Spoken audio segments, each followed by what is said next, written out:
पर आप सभी का स्वागत है। और यह गंगा कावेरी व्याख्यान माला श्री लाल बहादुर शास्त्री महाविद्यालय गोंडा उत्तर प्रदेश, पॉम्पे कॉलेज आयकड़ा मंगलुरु कर्नाटक एवं कर्नाटक राज्य विश्वविद्यालय हिंदी प्राध्यापक संघ के संयुक्त तत्वावधान में यह संचालित है। हम सभी को यह हर्ष का विषय है। आज का हमारा व्याख्यान 100वां व्याख्यान जो समाप्त होने के बाद 101 जो की कड़ी है, हम सभी इस कड़ी में 101 का जो व्याख्यान जो है उसमें जुड़ने के लिए, मतलब इसे सुनने के लिए हम सभी यहाँ पर जुड़े हुए हैं। मैं प्रथमतः सभी का स्वागत करता हूँ और सभी को धन्यवाद देता हूँ जिसकी आप सभी हमारा सहयोग देते रहें और हमारी इस जो गंगा कावेरी व्याख्यान माला आबाद गति से चल रहा है, इसमें आप सभी का सहयोग है। इस कार्यक्रम में हमारे जितने भी साथी जुड़े हुए हैं उन सभी का मैं स्वागत करता हूं। इसके साथ साथ मैं अपने कॉलेज के प्राचार्य और उसके साथ साथ श्री लाल बहादुर शास्त्री महाविद्यालय गोंडा और महाविद्यालय या कॉलेज के प्राचार्य, उनका भी मैं स्वागत करता हूं इस कार्यक्रम में। और इसके साथ आज का मुख्य वक्ता जो है, हमें यह बताने में बहुत ही खुशी हो रही है कि पहली बार किसी विदेशी मूल के जो वक्ता हैं उनको आज हम सुन रहे हैं।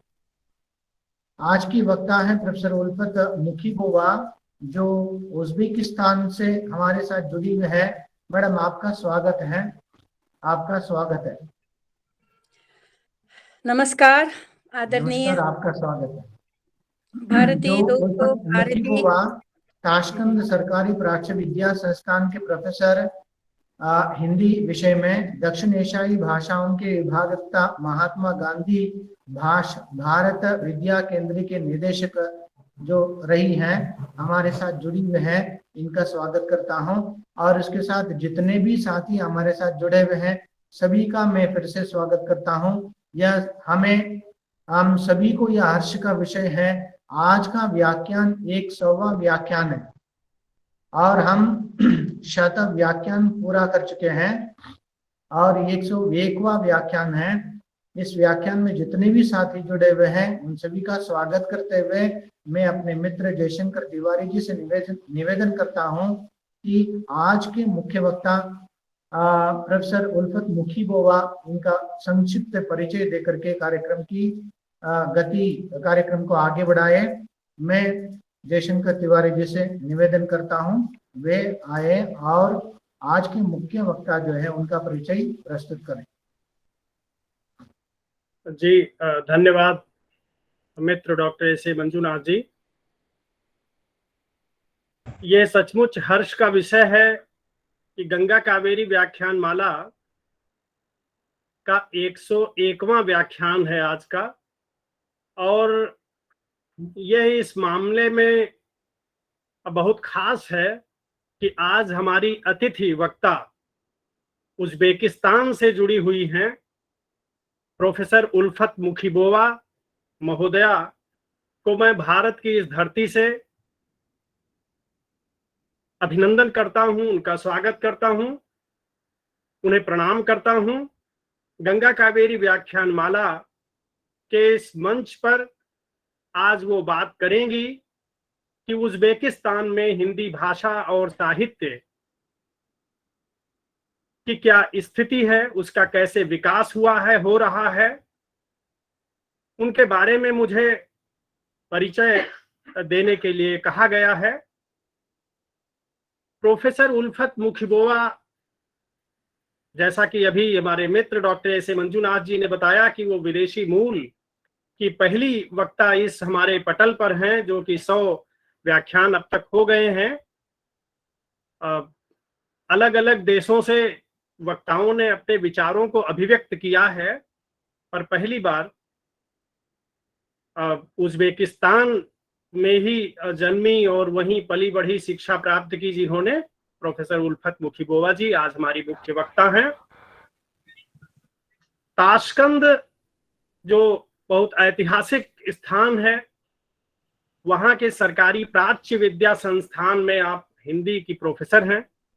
दक्षिण एशियाई भाषाओं के विभाग तथा महात्मा गांधी भारत विद्या केंद्र की निदेशक हैं। प्रोफेसर उल्फत मुखीबोवा जी ने बीए, एमए और साहित्य शास्त्र में, हिंदी साहित्य शास्त्र में पीएचडी और डीलिट की उपाधि प्राप्त की है। 1979 से हिंदी भाषा एवं साहित्य शिक्षण से आप जुड़ी हुई हैं। हिंदी भाषा एवं साहित्य पर आपकी विभिन्न पुस्तकें प्रकाशित हैं। 1987 से आज तक ताशकंद सरकारी प्राच्य विद्या संस्थान में हिंदी भाषा और साहित्य के को पढ़ाती हुई प्राध्यापिका के रूप में आप कार्यरत हैं। 2011 से ताशकंद सरकारी प्राच्य विद्या संस्थान के पूर्वी देशों के साहित्य विभाग के सन 2018 से दक्षिण एशियाई भाषाओं के विभाग में अध्यापन के साथ ही साथ आप अध्यक्ष के रूप में, विभागाध्यक्ष के रूप में आप सेवाएं दे रही हैं। 2020 से यानी 2 साल पहले से आप विशेष रूप से हिंदी विभाग की प्रोफेसर हुई हैं और 2015 से लगातार आप दक्षिण एशियाई भाषाओं के का प्रतिनिधित्व कर रही थीं। डीलिट शोध कार्य आपने हिंदी मौखिक प्रणाली पर ही किया है और आप सरकारी परीक्षक भी हैं। वहां ताशकंद सरकारी प्राच्य विद्या संस्थान में सेवाएं देती हुई आपने उज्बेकिस्तान के बड़े हिस्से में हिंदी भाषा और साहित्य का प्रचार प्रसार किया है। इस हेतु मैं गंगा कावेरी व्याख्यान माला आयोजक मंडल की ओर से प्रोफेसर उल्फत मुखीबोवा महोदया का हृदय से अभिनंदन करता हूं। आपने 88 से 92 के बीच में पीएचडी शोध उपाधि प्राप्त की है। 2001 में आपने टाटा इन्फोटेक से कंप्यूटर कोर्स किया है। 97 से 99 के बीच में आपने विजिटिंग फेलो के रूप में जवाहरलाल नेहरू विश्वविद्यालय जो दिल्ली में स्थित है, आपने मध्यकालीन भारतीय साहित्य पर आकर के आपने 2 वर्ष यहाँ भारत में काम किया है। ताशकंद सरकारी प्राच्य विद्या संस्थान में से आपने स्नातक की उपाधि प्राप्त की। आपको कई भाषाओं का ज्ञान है, हिंदी और उर्दू, इस पर आपके 5 मोनोग्राफ, 2 पाठ्य पुस्तकें और 90 से अधिक लेख प्रकाशित हैं। आपको 2007 में भारत सरकार की ओर से न्यूयॉर्क में आयोजित विश्व हिंदी सम्मेलन में हिंदी भाषा के प्रचार प्रसार में योगदान देने के लिए पुरस्कृत किया गया है, सम्मानित किया गया है। 2018 में भारत की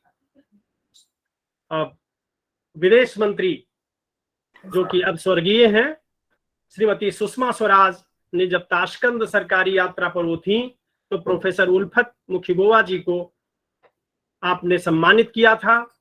बाद में आपने मॉरिशस में विश्व हिंदी सम्मेलन जब हुआ तो वहां उज्बेकिस्तान से आपने प्रतिनिधित्व किया विशेष अतिथि के रूप में, और महात्मा गांधी की 150वीं जयंती के अवसर पर आपको मुख्य अतिथि के रूप में वहां आमंत्रित किया गया और उज्बेकिस्तान में हिंदी शिक्षण दशा एवं दिशा पर आपने वो व्याख्यान दिया था। 2019 में आपने केंद्रीय हिंदी संस्थान आगरा और दिल्ली शाखाओं पर हिंदी पर आपने प्रशिक्षण भी प्राप्त किया और 2021 से वैश्विक हिंदी परिवार की आप सदस्य हैं। उज्बेकिस्तान की ओर से आपने प्रतिनिधित्व किया हुआ है। हिंदी, उर्दू, अंग्रेजी, रूसी और उज्बेकी भाषाओं की आप विदुषी हैं। आपके द्वारा अंतर्राष्ट्रीय फिल्म फेस्टिवल में 10 से अधिक भारतीय फिल्मों का हिंदी से उज़्बेकी भाषा में अनुवाद किया गया है। यह भी एक बहुत महत्वपूर्ण तथ्य है। एक अनुवादक के रूप में प्रोफेसर उल्फत मैडम का योगदान स्तुत्य है, अभिनंदनीय है। आप उज़्बेकिस्तान, भारत दोनों देशों के समन्वय, सांस्कृतिक समन्वय के लिए निरंतर प्रयत्नशील है। अनुवाद में, शिक्षण में, शिक्षण शास्त्र पर, साहित्य शास्त्र पर आप लगातार अध्ययन, अध्यापन और अनुसंधान कार्य कर रही हैं। तो मैं स्वागत करता हूं इस मंच से और माइक अंतरित करता हूं अपने मित्र डॉक्टर एस.ए. मंजुनाथ जी को। धन्यवाद। धन्यवाद तिवारी जी। आज के मुख्य वक्ता प्रोफेसर उल्फत मुखी बवा का जो संक्षिप्त परिचय, मतलब उनकी उस विस्तृत जानकारी है, समय को ध्यान में रखते हुए आपने उनका संक्षिप्त परिचय यहाँ पर इस पटल पर आपने प्रस्तुत किया है। आपको धन्यवाद। मित्रों, आप सभी का स्वागत करता हूँ इस कार्यक्रम में। हमारे साथ बहुत से विद्वान लोग जुड़े हुए हैं, मतलब उत्तर से लेकर के दक्षिण तक बहुत से विद्वान लोग जुड़े हुए हैं। उन सभी का मैं स्वागत करता हूं। जैसे कि पांडिचेरी से हमारे मित्र जयशंकर बाबूजी जुड़े हुए हैं, और तमिलनाडु चेन्नई से भवानी मैडम जुड़ी हुई हैं, और भी बहुत से लोग हमारे इस कार्यक्रम में जुड़े हुए हैं। उन सभी का मैं स्वागत करता हूं, धन्यवाद देता हूं। जैसे कि आपका सहयोग हमें मिलता रहा, इसीलिए हम 100 शत व्याख्यान हमने पूरा कर लिया है, और 101वां व्याख्यान हम अभी सुनने के लिए ललायित हैं, क्योंकि यह हमारी इस गंगा कावेरी व्याख्यान माला के पटल पर यह पहला अवसर है किसी विदेशी मूल के विद्वान को हम सुन रहे हैं। क्योंकि हम यहाँ रहते हुए हम हिंदी बोलने के लिए इच्छुक जाते हैं, या हिंदी बोलने से हम आगे पीछे देखते रहते हैं। इस संदर्भ में जो एक विदेशी मूल की जो वक्ता जो है हमारे साथ, उनकी मातृभाषा अलग है, हमारे साथ जुड़ी हुई है और अपना विचार साझा करने के लिए हम उनका इंतजार कर रहे हैं। आज का उनका विषय है उज़्बेकिस्तान में हिंदी भाषा एवं साहित्य। यह गंगा कावेरी व्याख्यान माला में 101वां व्याख्यान है। आज का उनका विषय है। मैडम, आप सिर्फ इस व्याख्यान में आप ही बोलेंगी, आपका एकल व्याख्यान है, आपको बोलना है। और उसके बाद मतलब कार्यक्रम के बारे में थोड़ा सा विवरण आपके सामने रख देता हूं, आपको बोलना है। और उसके बाद आपके बोलने के बाद एक क्या प्रश्नोत्तरी जो यहाँ पर होगी, और उसके बाद धन्यवाद होगा, और उसके बाद कार्यक्रम की समाप्ति होगी। यह हमारे कार्यक्रम की रूपरेखा इस प्रकार होती है। तो मैं आज के मुख्य वक्ता प्रोफेसर उल्फत मुखी बोवा, जो ताशकंद सरकारी प्राच्य विद्या संस्थान के हिंदी प्रोफेसर है, और उसके साथ साथ दक्षिण एशियाई भाषाओं के विभाग तथा महात्मा गांधी भारत विद्या केंद्र के निदेशक हैं। आज के मुख्य वक्ता प्रोफेसर उल्फत मुखी बोवा। मैडम, आपका स्वागत है। नमस्ते आदरणीय विद्वानों, आदरणीय भारतीय दोस्तों। मुझे बड़ी गर्व की बात है, बड़ी खुशी की बात है कि आपने इस गंगा कावेरी हिंदी माला सही अगर बताया मैं मुझे आपने आमंत्रित किया, जो उज़्बेकिस्तान में हिंदी की तरक्की, हिंदी की स्थिति कैसी है, ये ज़रूर आप लोगों के लिए रुचि की बात होगी, क्योंकि आपकी ये मातृभाषा है। तो विदेशों में, बहुत से देशों में हिंदी पढ़ाई जाती है, आप तो जानते हैं, हम भी जानते हैं, लेकिन उज़्बेकिस्तान में इसकी स्थिति कैसी है, किस तरह हिंदी पढ़ाई जाती है, आज तक क्या कामयाबियाँ मिले हैं, उपलब्धियाँ मिले हैं, किस तरह की विशेषज्ञ हैं जो हिंदी से संबंध है, भारत से संबंध है। तो इसके बारे में शायद आपको रुचि होगी मुझसे सुनने पर, क्योंकि मैंने ये विषय रखा कि क्योंकि हमारी ये पहली मुलाकात है।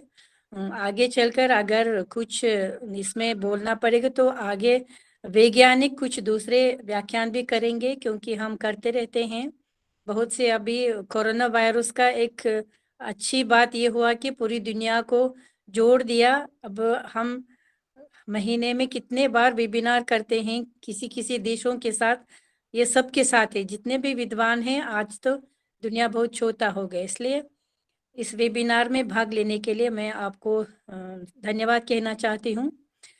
सच में हिंदी भाषा उज़्बेकिस्तान में बहुत ही पसंद करते हैं। भारत को, हिंदी भाषा को उज़्बेकिस्तान 100 साल से ज्यादा जानता है, ये पक्की बात है। लेकिन भारत को कब से जानते हैं वो आप लोगों को मालूम है। इसका इतिहास बहुत ही गहरा है। ये बौद्ध धर्म से शुरू होता है। जब बौद्ध धर्म हमारे मातृभूमि, हमारे दक्षिण में जो स्थित तिरमिस के क्षेत्रों में, सुरहंदरे के क्षेत्रों में बौद्ध धर्म आया था, तो उसमें भारतीय सभ्यता, भारतीय संस्कृति भी बौद्ध धर्म के साथ आया और उस जमाने में एक मुख्य धर्म के रूप में माना गया था। इसके बाद इसके इतिहास में बहुत सारे विद्वान लोग हैं। मुखिया नाम लेते हैं अल-बरूनी को, पूरी दुनिया जानता है। अल-बरूनी ने जो हिंदुस्तान नामक किताब लिखा है, आज तक दुनिया में, संसार भर में बहुत बड़ा एनसाइक्लोपीडिक की पुस्तक मानी जाती है, जो भारत के बारे में सब कुछ लिखी गई है। उसमें भारत को सीखना है तो अल-बरूनी की किताब पढ़ना जरूरी है। और दूसरी इतिहास मध्यकाल में आप जानते हैं, बाबरी वंश का जो भारत में मुगल सम्राट के नाम से चलता है। हमारे देश में बाबरी वंश के औलाद के जो बाबरी वंश का सम्राट बोलते हैं हम, तो उनका भी हिंदुस्तान नामक किताब बरूनी के बाद की दूसरी किताब है, जिसको पूरी दुनिया वैज्ञानिक काम करता है, भारत को सीखने के लिए बाबर नामा को पढ़ते हैं। तो ये भी आप लोगों को मालूम है। इसलिए हिंदुस्तान से हमारा संबंध की इसकी जड़ें बहुत गहरी हैं। लेकिन मैं हिंदुस्तान के संबंध जो मैं खुद जो जानती हूँ, इस दुनिया में पैदा होते ही अपनी हिंदी पाठशाला में मैं पढ़ी हूँ। लाल बहादुर शास्त्री नामक हिंदी का विशेष पाठशाला है, हमारे मोहल्ले में था। उसी मोहल्ले में मैं पाठशाला से हिंदी पढ़ के आई हूँ। तो इस भाषा के प्रति रुचि, भारत के प्रति रुचि पैदा हो गई और इसको आगे बढ़ाने के लिए मैंने ताशकंद विश्वविद्यालय के पूर्वी फैकल्टी में दाखिला लिया। फिर 5 साल तक उसे आगे बढ़ा के तब से मैं हिंदी से संबंध हूँ। उसी यूनिवर्सिटी में अध्यापिका के रूप में मुझे उन्होंने जगह दे दिया, तभी से मैं वहाँ हूँ। मेरा मतलब वो भी बहुत देर है, वो तो 1974 की बात है जब मैंने यूनिवर्सिटी में हिंदी सीखना शुरू किया। स्कूल में तो 1964 में शुरू किया था। देखिए जितना साल मेरी जिंदगी हिंदी से संबंध है। लेकिन जहाँ तक वैज्ञानिक रूप से हमारे उज़्बेकिस्तान में जो उच्च स्तर पर हिंदी सीखने का साल 1947 से मानी जाती है, क्योंकि 1947 में पूर्वी फैकल्टी में हिंदी डिपार्टमेंट की उद्घाटन हुई थी, उसका नींव डाली गई थी। एक प्रोफेसर ने, मॉस्को के प्रोफेसर, उज़्बेकिस्तान में हिंदी विभाग खोला। ये हिंदुस्तान की आज़ादी के बराबर है। इस साल 75 साल हो रहा है। हमारे दक्षिण एशियाई भाषाएं के नाम से आज चलता है, वो पहले इंडियन फिलोलॉजी यानी नाम से ये शुरू हुआ था। तो ये 75 साल में उज़्बेकिस्तान में हिंदी की स्थिति किस तरह बढ़ गई। आप जानते हैं एक जमाना तो सोवियत संघ था उस जमाने में। अब 1991 को उज़्बेकिस्तान आज़ाद हुआ, इसलिए हमारे हिंदी की तरक्की को 2 कालों में बांध सकते हैं। यो एक तो 1947 से 1991 तक, फिर 1991 से आज तक, तो स्वतंत्रता प्राप्त होने के बाद की तरक्की। लेकिन उनमें कोई बड़ा अंतर नहीं है, क्योंकि इसका एक ही कारण है, उस हिंदुस्तान के साथ हमारा संबंध हमेशा एक जैसा रहा। पुराने जमाने से अभी थोड़ा सा मैंने उदाहरण दिया, लेकिन सोवियत जमाने में जो था, स्वतंत्रता के बाद वो सिर्फ गहराई से आगे बढ़ने लगा, क्योंकि हम सोवियत संघ में भारत के साथ मॉस्को द्वारा संबंध करते थे, सीधा संबंध नहीं था, क्योंकि सोवियत संघ में ऐसा नियम था कि मॉस्को द्वारा हर विदेश का काम मॉस्को द्वारा किया जाता था। लेकिन संबंध सारे अच्छे थे। जितने भी लेखक थे जो उज़्बेकिस्तान में लेखकों के संघ में आए थे, उसमें राहुल संस्कृतयान जी भी आए थे, अमृता प्रीतम आए थे, बहुत सारे भारतीय लेखक और राजनीतिज्ञ के लोग बहुत उज़्बेकिस्तान में आए थे क्योंकि सारे लेखकों का संग उज़्बेकिस्तान में होता था।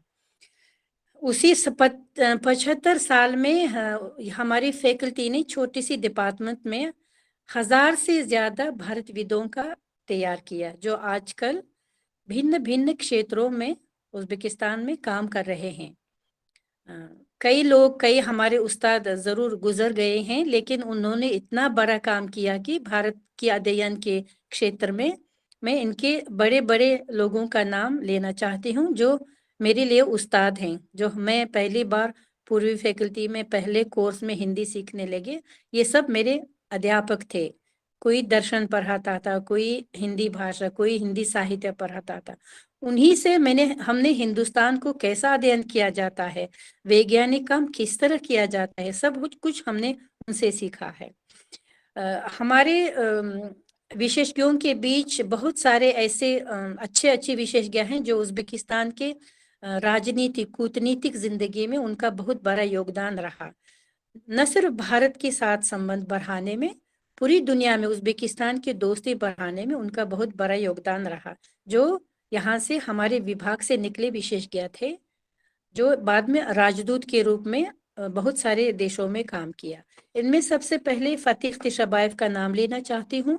वो हमारे भारतीय दर्शन से हमको पढ़ाते थे, फिर वो राजनीतिक काम में चले गए। फिर वो पहली बार सोवियत संघ के राजदूतावास में अनुवादक के रूप में काम किया। 5-6 साल अनुवादक, हिंदी अंग्रेजी से अनुवादक के रूप में राजदूतावास में काम किया, जो वो सोवियत संघ का राजदूतावास था दिल्ली में।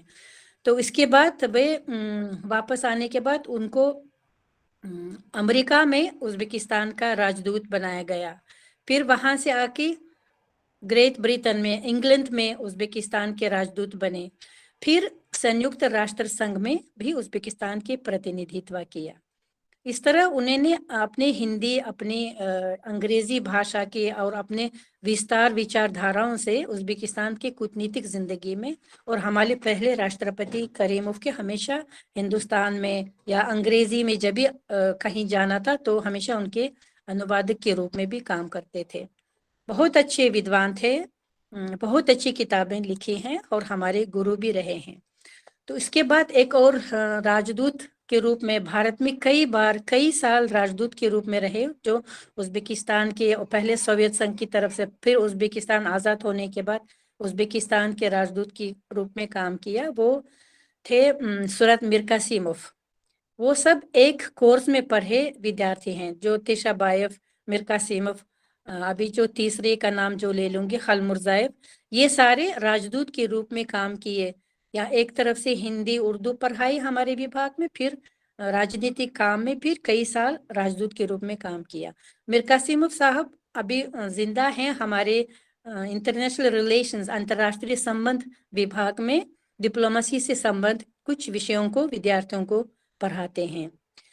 ताशमिर्जा खलमुर्जाएव भी कई साल हिंदुस्तान में के उज़्बेकिस्तान के राजदूतावास में काम किया, पहले काउंसलर के रूप में, राजदूत के रूप में भी, पाकिस्तान में भी राजदूत रही कई साल वे। आजकल कई बड़े उम्र के हैं, लेकिन यहाँ उर्दू गज़ल पढ़ाते हैं, हिंदी के बोलचाल की भाषा पढ़ाते हैं, और इंटरनेशनल रिलेशंस डिपार्टमेंट में भी कुछ डिप्लोमेसी से संबंध कुछ विषय पढ़ाते हैं। और MA डिप्लोमा पर उनका अध्यक्षता बहुत अच्छा चलता है। आजकल इसी साल 2 MA के विद्यार्थियों ने उनके नेतृत्व में, उनके अंदर में MA के डिप्लोमा बड़ी सफलता से उन्होंने वाइवा किया और उनका MA डिग्री मिल गई। बहुत विस्तार से सोचने वाले बहुत अच्छे विद्वान हैं, जो उज़्बेकिस्तान में हिंदी उर्दू की उन्नति के लिए बहुत बड़ा योगदान दिया। एक और मेरा सबसे आदरणीय प्रोफेसर है शमातोव, पता नहीं उनको हिंदुस्तान में शायद हर विद्वान जानता है। प्रोफेसर शमातोव को न सिर्फ हिंदुस्तान में, पूरी दुनिया में जहां भी भारत विद्या है, भारत हिंदी भाषा सिखाते हैं, यूरोप में, अमेरिका में, बहुत ही देशों में उनका नाम जानते हैं, क्योंकि इतने अच्छे विद्वान रहे कि वो न सिर्फ उज़्बेकिस्तान में ऐसा विद्वान, ऐसा भारतविद आज तक नहीं है, और भविष्य में मुझे होंगे नहीं, मुझे शक है, क्योंकि वो हिंदी भाषा नहीं, हिंदी भाषा की सारी बोलियां जानते थे, पूर्वी बोलियां, पश्चिमी बोलियां, जो खड़ी बोली, ब्रज, कन्नौजी, बुंदेली, छत्तीसगढ़ी, जितने भी बोलियां हैं उनको बहुत अच्छी तरह से पढ़ जानते थे। और हमें हिंदी की बोलियां एक सब्जेक्ट था, एक विषय, उसको हमें पढ़ाते थे। इसके अलावा उनकी हिंदी के नहीं, बंगाली, पंजाबी भाषाओं की भी जानकारी थी। और साथ साथ उन्होंने अपने आप दक्षिण की भाषाओं को, मराठी, तेलुगु और तमिल भाषाओं को भी उन्हें अपने आप सीख लिया और उनको पढ़ के इनके बारे में आराम से कुछ समझा सुना सकते थे। इतना अच्छा भाषा शास्त्र के विज्ञान थे, उतने बहुत सारी किताबें लिखें। 30 साल हमारे हिंदी फिलोलॉजी विभाग के अध्यक्ष रहे। उनका भी बहुत सम्मानित किया गया था भारत सरकार की तरफ से। 2015 को जॉर्ज ग्रीसन का नाम के एक इससे सम्मानित किया गया था ICCR की तरफ से भी। लेकिन 2015 को गुजर गए। हमारे सबसे बड़े अच्छे भारतविद थे। उनकी नेतृत्व में राजदूतावास के साथ 2006 को हमारे विभाग में महात्मा गांधी भारत विद्या केंद्र का नींव डाली गई और वो आज तक अपना काम चलाता है। मैं अपने उस्ताद का काम आगे बढ़ा के उसी डिपार्टमेंट में अभी अध्यक्ष हूँ और इसी सेंटर का भी अध्यक्षता करती हूँ, जहाँ जितने भी भारत से संबंधित अंतर्राष्ट्रीय सेमिनार या विद्यार्थियों का सेमिनार या कोई भी वैज्ञानिक काम, कोई भी भारत की सभ्यता, भारत की संस्कृति से संबंध या किसी लेखकों की को याद करके जो भी हम प्रोग्राम बनाते हैं, उसी सेंटर में हम राजदूतावास के लोगों को, उज्बेकिस्तान में स्थित लाल बहादुर शास्त्री भारतीय सांस्कृतिक केंद्र के डायरेक्टर को बुला के बहुत सारे साल में हम तरह तरह के सेमिनार का आयोजन करते हैं, किताबें छपवाते हैं। तो हिंदी के एक और बड़ा विद्वान है हमारे डिपार्टमेंट में, तमारा खजाएव, असिस्टेंट प्रोफेसर हैं तमारा खजाएवा। ये उज्बेकिस्तान में बहुत बड़े साहित्यकार हैं। वो आजकल भी पढ़ाते हैं। 80 साल से ज्यादा है इनका उम्र, लेकिन हिंदी साहित्य के, आधुनिक साहित्य पर उनके बहुत सारी किताबें हैं। सबसे बड़ा काम उनका दो क्षेत्र पर काम करते हैं। एक है अमृता प्रीतम पर उन्होंने PhD किया, अमृता प्रीतम के गद्य पर, और उनके साथ उनकी दोस्ती भी रही, हमेशा पत्र व्यवहार करते थे। अमृता प्रीतम जी उज्बेकिस्तान में जब पधारे, हमारे एक कवयित्री है बहुत प्रसिद्ध, जुल्फिया खानम, उनके साथ बीच में उनकी दोस्ती हो गई और आपस में हमेशा खत व्यवहार भी होती रहे अमृता प्रीतम और जुल्फिया के बीच। तो हमारे तमारा जी, हमारे उस्ताद तमारा जी अपना अमृता प्रीतम के बाद अपना रास्ता, अपना वैज्ञानिक रास्ता उज्बेकिस्तान और भारत के साहित्यिक संबंधों पर लिया और जितने सारे कोनों कोनों से बहुत छोटे छोटे बहुत बड़े किताबों को ढूंढ के इसका इतिहास सीख के उन्होंने एक किताब छपवाया। ये मैं दिखाना चाहती हूँ। ये अमृता प्रीतम और जुल्फिया जी का फोटो ऊपर लगाया है। उज्बेकिस्तान और भारत के साहित्यिक संबंधों के इतिहास, ये किताब छप के आई है। इसमें बौद्ध के जमाने से आज तक के जितने भी काम हुए हैं उज्बेकिस्तान और भारत के बीच साहित्य के क्षेत्र में, ये सब इस किताब में लिखी गई है। और हमारा MA के कोर्स में विशेष कोर्स भी है और BA में भी पढ़ाई जाती है। उज्बेक और भारत के साहित्यिक संबंध एक विशेष ऐसा सब्जेक्ट है, विषय है, जिसको हम एक सेमेस्टर तक पढ़ाते हैं।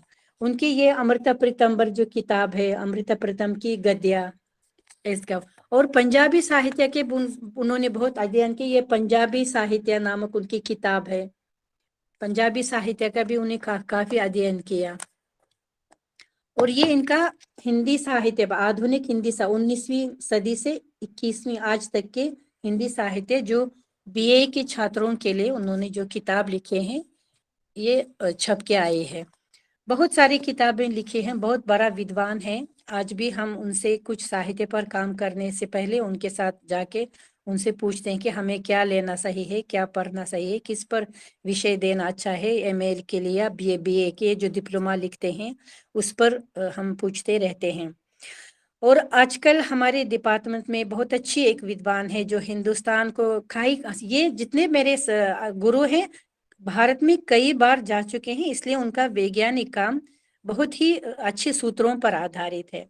और हमारे जलील शीरिन जी है जो भाषा शास्त्र में शामातोफ के साथ बराबर हैं, लेकिन हिंदी के भारतीय प्राचीन भारत की परंपराओं को, उनके रीति रिवाजों पर उनकी बड़ी रुचि थी, तो उन्होंने इसी को अध्ययन किया और उन्होंने बहुत अच्छी किताबें लिखी एथनोग्राफी से संबंध। ये उनकी नई किताब है भारत के रीति रिवाजों के। इसमें इसका विषय सूची देखेंगे तो वेदों से शुरू होता है, वेदों में भारतीय संस्कृति के महत्व क्या है, और आर्य लोगों का की इतिहास है इसमें, और वेद और अवेस्तों का उन्होंने तुलनात्मक अध्ययन किया। कुछ वेदों से नमूने उन्होंने प्रस्तुत किया है, और भारतीय हिंदुओं के लिए जिंदगी क्या है, आश्रम का मतलब क्या है, बौद्ध धर्म क्या है, उसकी तरक्की कैसी हुई, जातिकों के बारे में लिखा है, और अशोक के बारे में उनकी जो ऐतिहासिक महत्व है इसके बारे में लिखा है। भगवद गीत है और उसका भारतीय हिंदू लोगों की जिंदगी में महत्व क्या है, और भारतीय सभ्यता में, भारतीय संस्कृति में, और वर्गों के बारे में। इस तरह का उनकी बड़ी इस तरह के विषयों पर बड़ी रुचि है और उन्होंने अच्छी तरह बहुत सीख लिया, वो भी भारत जाके सब अपने आंखों से देख के, बहुत पुराने किताबों को पढ़ के ये सारे किताबें लिखने। आजकल भी लेक्सिकोलॉजी पढ़ाते हैं, एथनोग्राफी पढ़ाते हैं और हिंदी भाषा का व्याकरण पढ़ाते हैं हमारे साथ। ये सारे अध्यापक हमारे ही विभाग में और मेरी अध्यक्षता में काम करते हैं, और मैं अभी तक उनसे सीखती हूँ। मैं अध्यक्षता बस कागज में हूँ, लेकिन असल में ये सब मेरे गुरु हैं। आज अभी तक मैं उनके स्तर तक पहुंची नहीं है। इतना अच्छा विद्वान है, भारत के बारे में पूछेंगे तो घंटों तक उनसे सुन सकते हैं। उनकी उच्चारण भी बहुत सुंदर है शीरिन जी के, जब बोलेंगे लगता है कि कोई भारतीय बोल रहा है। इसलिए मुझे बहुत गर्व है कि मेरे इतने अच्छे गुरु रहे थे कि भारत के अध्ययन में उनका मेरी जिंदगी में बहुत बड़ा योगदान रहा। और मेरी भी बहुत सारे किताबें हैं। ये असल में हमारे बीए में वेदों से लेके 18वीं सदी तक का हिंदी साहित्य पढ़ाया जाता है। वो दूसरे बीए के दूसरे कोर्स में, तीसरे चौथे कोर्स में आधुनिक हिंदी साहित्य पढ़ाई जाती है, तो तमारा जी चलाते हैं। तो ये वेदों से लेके किताब, ये मैं इसमें लिखा है वेदों से 17वीं सदी तक की साहित्य इतिहास इसमें शामिल है। और मेरा मुख्य विषय रहा जो प्रोफेसर शामातोफ जी ने, जो मेरे बहुत प्यारे गुरु थे, उन्होंने मुझे विषय दिया कि तुम 84 वैष्णवन की पहले उन्होंने सूरदास की वार्ता दिया जो ब्रज भाषा में थे। तो मैंने कहा ना वो भारत की हिंदी की बोलियां अच्छी तरह जानते थे, तो उन्होंने इसी विषय को दिया। मैंने कहा मुझे ब्रज भाषा आती नहीं। उन्होंने कहा ब्रज भाषा और हिंदी में बहुत ही ज्यादा अंतर नहीं है, समझ सकती हो, मैं मदद करूंगा, फिर इसको ले लो। सूरदास की वार्ता फिर मैंने ले लिया, ब्रज भाषा में था, लेकिन नीचे नीचे कुछ टिप्पणियां हिंदी में थी।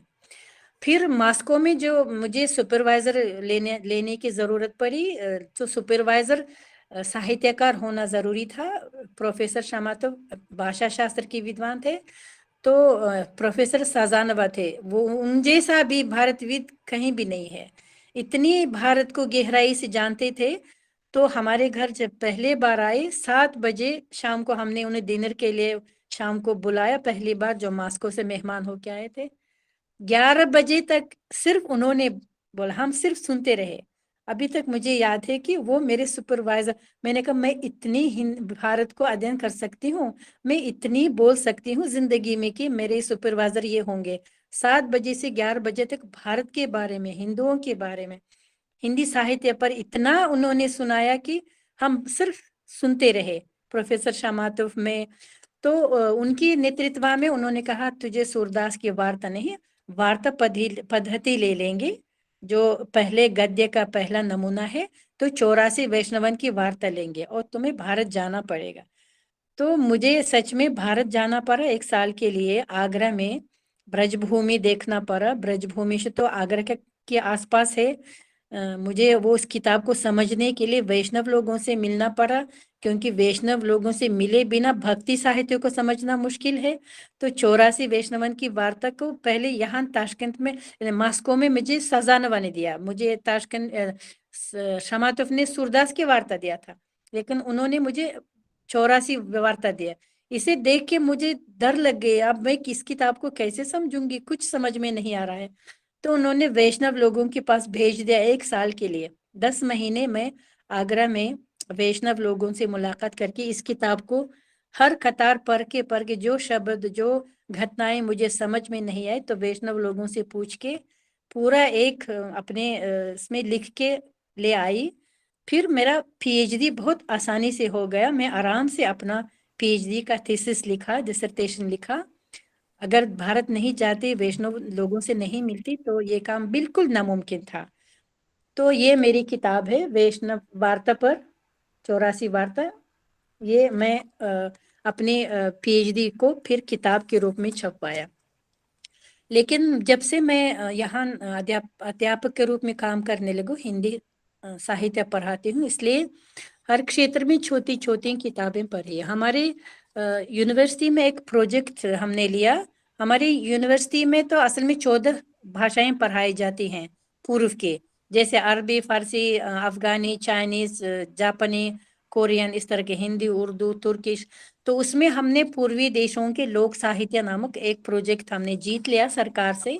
वो 4 साल का प्रोजेक्ट था। तो उसमें हिंदी लोक साहित्य लिखना मेरे जिम्मे पर पड़ी। तो मैंने ये किताब लिखी, हिंदी लोक साहित्य, जिसमें महाभारत, रामायण, पंचतंत्र, हितोपदेश, जातक, वेताला पंचविंशति, जिस तरह के बारे में सारी जानकारियां इस किताब में शामिल करके भारतीय लोक साहित्य किताब ये 2020 को छप के आया है। लेकिन इससे पहले मेरा एक अपना प्रोजेक्ट भी था, क्योंकि मेरा विषय था मध्यकालीन साहित्य। तो इसमें भक्ति साहित्य अपने आप, जिस तरह मैंने 2 साल भारत में रह के जेएनयू की पुस्तकालय में, दिल्ली विश्वविद्यालय के पुस्तकालय में, साहित्य अकादमी में, और मंत्रालय थे, हाँ, शिक्षा मंत्रालय के पुस्तकालय में, आगरा विश्वविद्यालय के पुस्तकालयों में उस समय की ये सारे भी विद्वानों की किताबें पढ़ी। तो ये लगा कि बस बाबरी वंश और भक्ति साहित्य एक ही समय का है, 16वीं 18वीं सदी, 300 साल जितना भक्ति साहित्य की उन्नति हुई, उसी समय बाबरी वंश के यानी मुगल सम्राट के लोग उस समय हिंदुस्तान को चलाते थे, सरकार थे हिंदुस्तान में, उनका सम्राट था। इसलिए मैंने एक प्रोजेक्ट जीत लिया, बाबरी समय का भारतीय साहित्य, हिंदी साहित्य। तो इस पर 2 साल में मैंने 4 भाषाओं के साहित्य पर हम 4 लोगों ने काम किया। मैं हिंदी साहित्य का इतिहास लिखा, उसे बाबरी वंश के समय का जो भक्ति साहित्य है। मेरी एक सहेली है, तो इस उर्दू की अध्यापिका है, वो उर्दू बाबरी वंश के समय का उर्दू साहित्य नामक एक किताब उसने लिखा। तुर्किश साहित्य को एक हमारे प्रोफेसर है निजामुद्दीन साहब, वो हिंदुस्तान में तुर्की जुबान शायरों पर उन्होंने पीएचडी किया, दिलीट किया, उन्होंने इस पर लिखा। और एक हमारी फारसी का बहुत अच्छे विद्वान थे, उन्होंने एक पाकिस्तान में एक किताब खरीद लिया था, वो मजालिस जहांगीरी था, फारसी में लिखा गया था। तो जहांगीर की मजलिसों के बारे में था। ये भी हमारे देश में पहली बार किसी को मालूम नहीं, नई किताब है, तो उन्होंने फारसी से अनुवाद किया। तो 2 खंडों में किताब छप के आई, एक तो हिंदी उर्दू में किताबें, स्मारक, साहित्यिक स्मारक, साहित्यिक ये साहित्य इतिहास, ये मेरी और सहेली का, और दूसरे खंड में तुर्की और फारसी साहित्य के इतिहास, हमने 2 खंडों में ये किताब छपवाया। और वही रेशमी मार्ग है, आप जानते हैं, ग्रेट रेशमी मार्ग, महान सिल्क रोड है। तो उसी का भी एक प्रोजेक्ट हमने यूनिवर्सिटी अपने रेक्टर के नेतृत्व में, उनकी अध्यक्षता में हमने शुरू किया। तो इसमें भी महान रेशमी मार्ग के लोक साहित्य किताब, जो 8 देशों के लोक साहित्य इस किताब में शामिल है, ये भी 2020 को छप के आई है। तो ये मैं प्रोफेसर या बहुत बड़े पदों में काम किए भारतविदों के बारे में सुना रही हूँ। इस तरह का आजकल बहुत एक जवान हमारा प्रोफेसर है, एसोसिएट प्रोफेसर है, वो भाषा शास्त्र पर है। उनका पीएचडी हमारे शमातोफ के नेतृत्व में था। उन्होंने इस पर किया, हिंदी के संख्या पर किया। आजकल वो भी दलित के लिए हिंदी संख्या पर तुलनात्मक अध्ययन कर रहा है। उसमें उज़्बेक भी है, हिंदी भी है और कुछ 2-3 और भाषाएं उसने लिया। इस साल शायद उसका वाइवा होगा और फिर वो प्रोफेसर बनेगा, क्योंकि संख्या पर उसका विशेष काम चल रहा है। और दूसरे हमारे जितने भी शागिर्द हैं, सबका अपना पीएचडी विषय है। एक मेरा शागिर्द है जो तमिल भाषा को शमातोफ जी से सीखा है। उसका दो हमारे शागिर्द को शमातोफ जी ने तमिल भाषा सिखाया। एक ने तमिल भाषा पर संज्ञा पर अपना काम खत्म कर रहा है, दूसरा तमिल साहित्य पर चिन्नप्पा भारती के उपन्यासों पर अपना काम पीएचडी खत्म कर रही है। इस साल के अंत में शायद उसके वाइवा भी होगी। चिन्नप्पा भारती से वो मिल भी चुकी है। उनका भी देहांत नई बात पिछले महीने में हुआ शायद, क्योंकि उसने मुझे सूचना भेजा। अभी मेरे अंदर में काम कर रही है। उन्होंने एक उपन्यास को उज़्बेक में अनुवाद करके भारत में चिन्नप्पा भारती जी की उपस्थिति में उसकी किताब की प्रस्तुति भी हुई।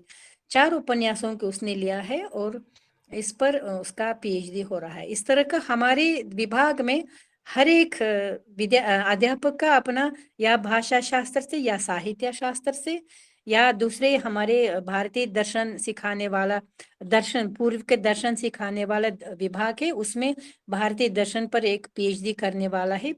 पिछले साल उसने 6 महीने भारत में होके आया। उसने महात्मा गांधी के मेरी जिंदगी मेरा जीवन किताब में उनके दार्शनिक विचारधाराएं, इस पर उसने पीएचडी का काम कर रहा है, लेकिन वो उसने खत्म किया भारतीय दर्शन विभाग को। इस तरह का हम यहाँ उज़्बेकिस्तान में भारत का अध्ययन न सिर्फ ऐसे ही भाषा सीखने के स्तर पर, बहुत ऊंचे स्तर पर सिखाई जाती है और 75 साल से ये लगातार चला आ रहा है। और आजकल हमारे विभाग में 200 से ज़्यादा हिंदी के बीए एमए के विद्यार्थी हैं जो अपना मुख्य भाषा हिंदी के रूप में अध्ययन कर रहे हैं। और वो भी इनमें से कई आगे चलकर रिसर्च का काम यानी शोध कार्य करना चाहते हैं। तो हम इसके ज़रूर मदद करेंगे। हमारा काम भी यही है, क्योंकि हमने जितने शागिर्द हमारे उस्तादों ने तैयार किया, हमें भी उनके रास्ते से चलकर बहुत अच्छे भारतविदों को तैयार करना है। उनको हम मदद कर देंगे। लेकिन इस साल एक नई बात हुई हमारे विश्वविद्यालय में। पिछले 2020 को जब हमारे राष्ट्रपति को 19 को शायद गुजरात में आगमन हुआ, ऑफिशियल औपचारिक तौर पर उनका आगमन हुआ, तो डबल डिग्री पर उनका समझौता हुआ। तो हमारे इंस्टीट्यूट ने गुजरात विश्वविद्यालय के साथ डबल डिग्री का एमओयू हस्ताक्षर किया और उसी साल 5 लड़कियों ने दाखिला लिया। तो एक साल वे यहाँ पर ही हमारे यूनिवर्सिटी में, एक साल गुजरात यूनिवर्सिटी में हिंदी लिंग्विस्टिक्स हिंदी पर उन्होंने एमए खत्म किया। और इस साल उनको हमारे यहाँ से डबल डिग्री हमारे देश का मिल गया। अभी गुजरात यूनिवर्सिटी का भारतीय परंपरा के अंतर्गत 6 महीने के बाद उनका गुजरात यूनिवर्सिटी का एमए डिग्री मिलेगी। ये हमारी यूनिवर्सिटी में पहली विद्यार्थी हैं जो डबल डिग्री हिंदुस्तान के साथ, गुजरात विश्वविद्यालय के साथ खत्म किया है।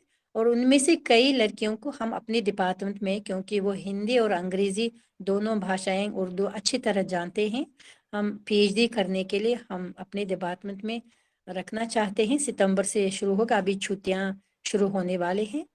तो इसलिए हमारे उज़्बेकिस्तान में हिंदी की स्थिति काफ़ी ऊंची है और काफ़ी सीरियस स्तर पर है। बहुत वैज्ञानिक तौर पर बहुत से काम किए गए हैं। मैं सिर्फ अपने उस्तादों के बारे में बोल रही हूँ, लेकिन उज़्बेक विज्ञान अकादमी में ओरिएंटल इंस्टीट्यूट है, उसमें भी बहुत सारे हमारे शागिर्द काम करते हैं, ख़त्म करके जो गए हैं। वो भारत के तरह तरह कोई काम करता है भारत में शिक्षा नीति पर काम करता है, या शिक्षा नीति उज़्बेकिस्तान के पुराने शिक्षा नीति को भारतीय शिक्षा नीति से तुलनात्मक करता है। वो इस तरह की किताबें भी उसने छपवाया। रेडियो है, टेली रेडियो में उज़्बेकिस्तान में एक नमस्ते प्रोग्राम है। उसमें मेरा एक क्लासमेट है अहमद जान कासिमोव, वो नमस्ते प्रोग्राम चलाता है। हर शुक्रवार को ये प्रोग्राम होता है और बहुत सारे लोग उसको सुनते हैं और सवाल भेजते हैं। कोई जीतता है, उनको कुछ तोहफा भी मिलता है। लेकिन भारत के प्रति रुचि बढ़ाने में ये रेडियो का ये नमस्ते प्रोग्राम का भी बहुत बड़ा महत्व है। और इसके अलावा हिंदी की हमारे पाठशाला है जो लाल बहादुर शास्त्री नामक विशेष हिंदी की पाठशाला है, जहाँ से मैं पढ़ के यूनिवर्सिटी में आगे बढ़ाई हूँ, हिंदी बढ़ाई अपनी। उस पाठशाला में 1955 से हिंदी पढ़ाई जाती है। वहाँ भी हमारे ही विशेषज्ञ खत्म करने के बाद उधर हिंदी पढ़ाने के लिए आजकल 6 अध्यापक वहाँ हिंदी पढ़ाते हैं। लेकिन इस साल की नई बात इस पाठशाला में ये है कि लाल बहादुर शास्त्री नामक उज़्बेकिस्तान में जो सांस्कृतिक केंद्र है उसका अध्यक्षता कर रहे हैं 4 साल से प्रोफेसर चंद्रशेखर जी, जो दिल्ली यूनिवर्सिटी में पर्शियन डिपार्टमेंट के अध्यक्ष रहे। वो बहुत फारसी अच्छी तरह जानते हैं, बहुत बड़े फारसी के विद्वान हैं। इसलिए हम एक क्षेत्र के आदमी हैं, हम भारतविद हैं, इंडोलॉजिस्ट हैं, वो पर्शियन भाषा जानते हैं, इसलिए एक दूसरे को बहुत अच्छी तरह समझते हैं, वो साहित्य को, भाषा शास्त्र को। इसलिए जो भी समस्याएं आते हैं वो बहुत तेजी से हमें हल करने में मदद करते हैं। इस साल उन्होंने क्या किया, हमारे डिपार्टमेंट और भारत के पाठशाला के अध्यापकों के साथ साथ 5वीं से 11वीं क्लास तक की पाठ्य पुस्तकें थी, 30-40 साल सोवियत जमाने में लिखी गई थी। अभी तक वो उसको नए करने में कोई फुर्सत नहीं मिल रहा था। तो उनकी नेतृत्व में हमने 7 किताबें 5वीं से 11वीं तक जो बच्चे हिंदी सीखते हैं उनके लिए उन्होंने सारी किताबें नया हमने लिखा। उन्होंने इसको प्रकाशन करने में राजदूतावास और भारतीय सांस्कृतिक केंद्र की मदद से, और उसकी प्रस्तुति भी ICCR के प्रेसिडेंट की उपस्थिति में ऑनलाइन भाग लिया। और भारत के आजकल उज़्बेकिस्तान में राजदूत मनीष प्रभात जी और चंद्रशेखर जी और हमारे सारे डिपार्टमेंट के अध्यापक, पाठशाला के अध्यापकों की उपस्थिति में इस किताब की प्रस्तुति हुई। तो बहुत अच्छा रहा। आजकल हिंदी पढ़ाना और भी अच्छा हो गया क्योंकि किताबें नई हैं। 5वीं से 11वीं क्लास तक हमने उनके मदद लिखने में स्कूल के अध्यापकों को मदद किया। मेरा गला सूख गया, मैं थोड़ा सा पानी पी लेती हूँ।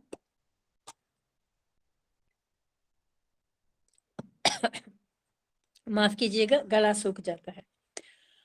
अब हमारे उज़्बेकिस्तान में हिंदी की स्थिति ये वैज्ञानिक तौर पर मैंने छोटा करके ये सुनाया, लेकिन अनुवाद कला का भी बहुत बड़ा महत्व है।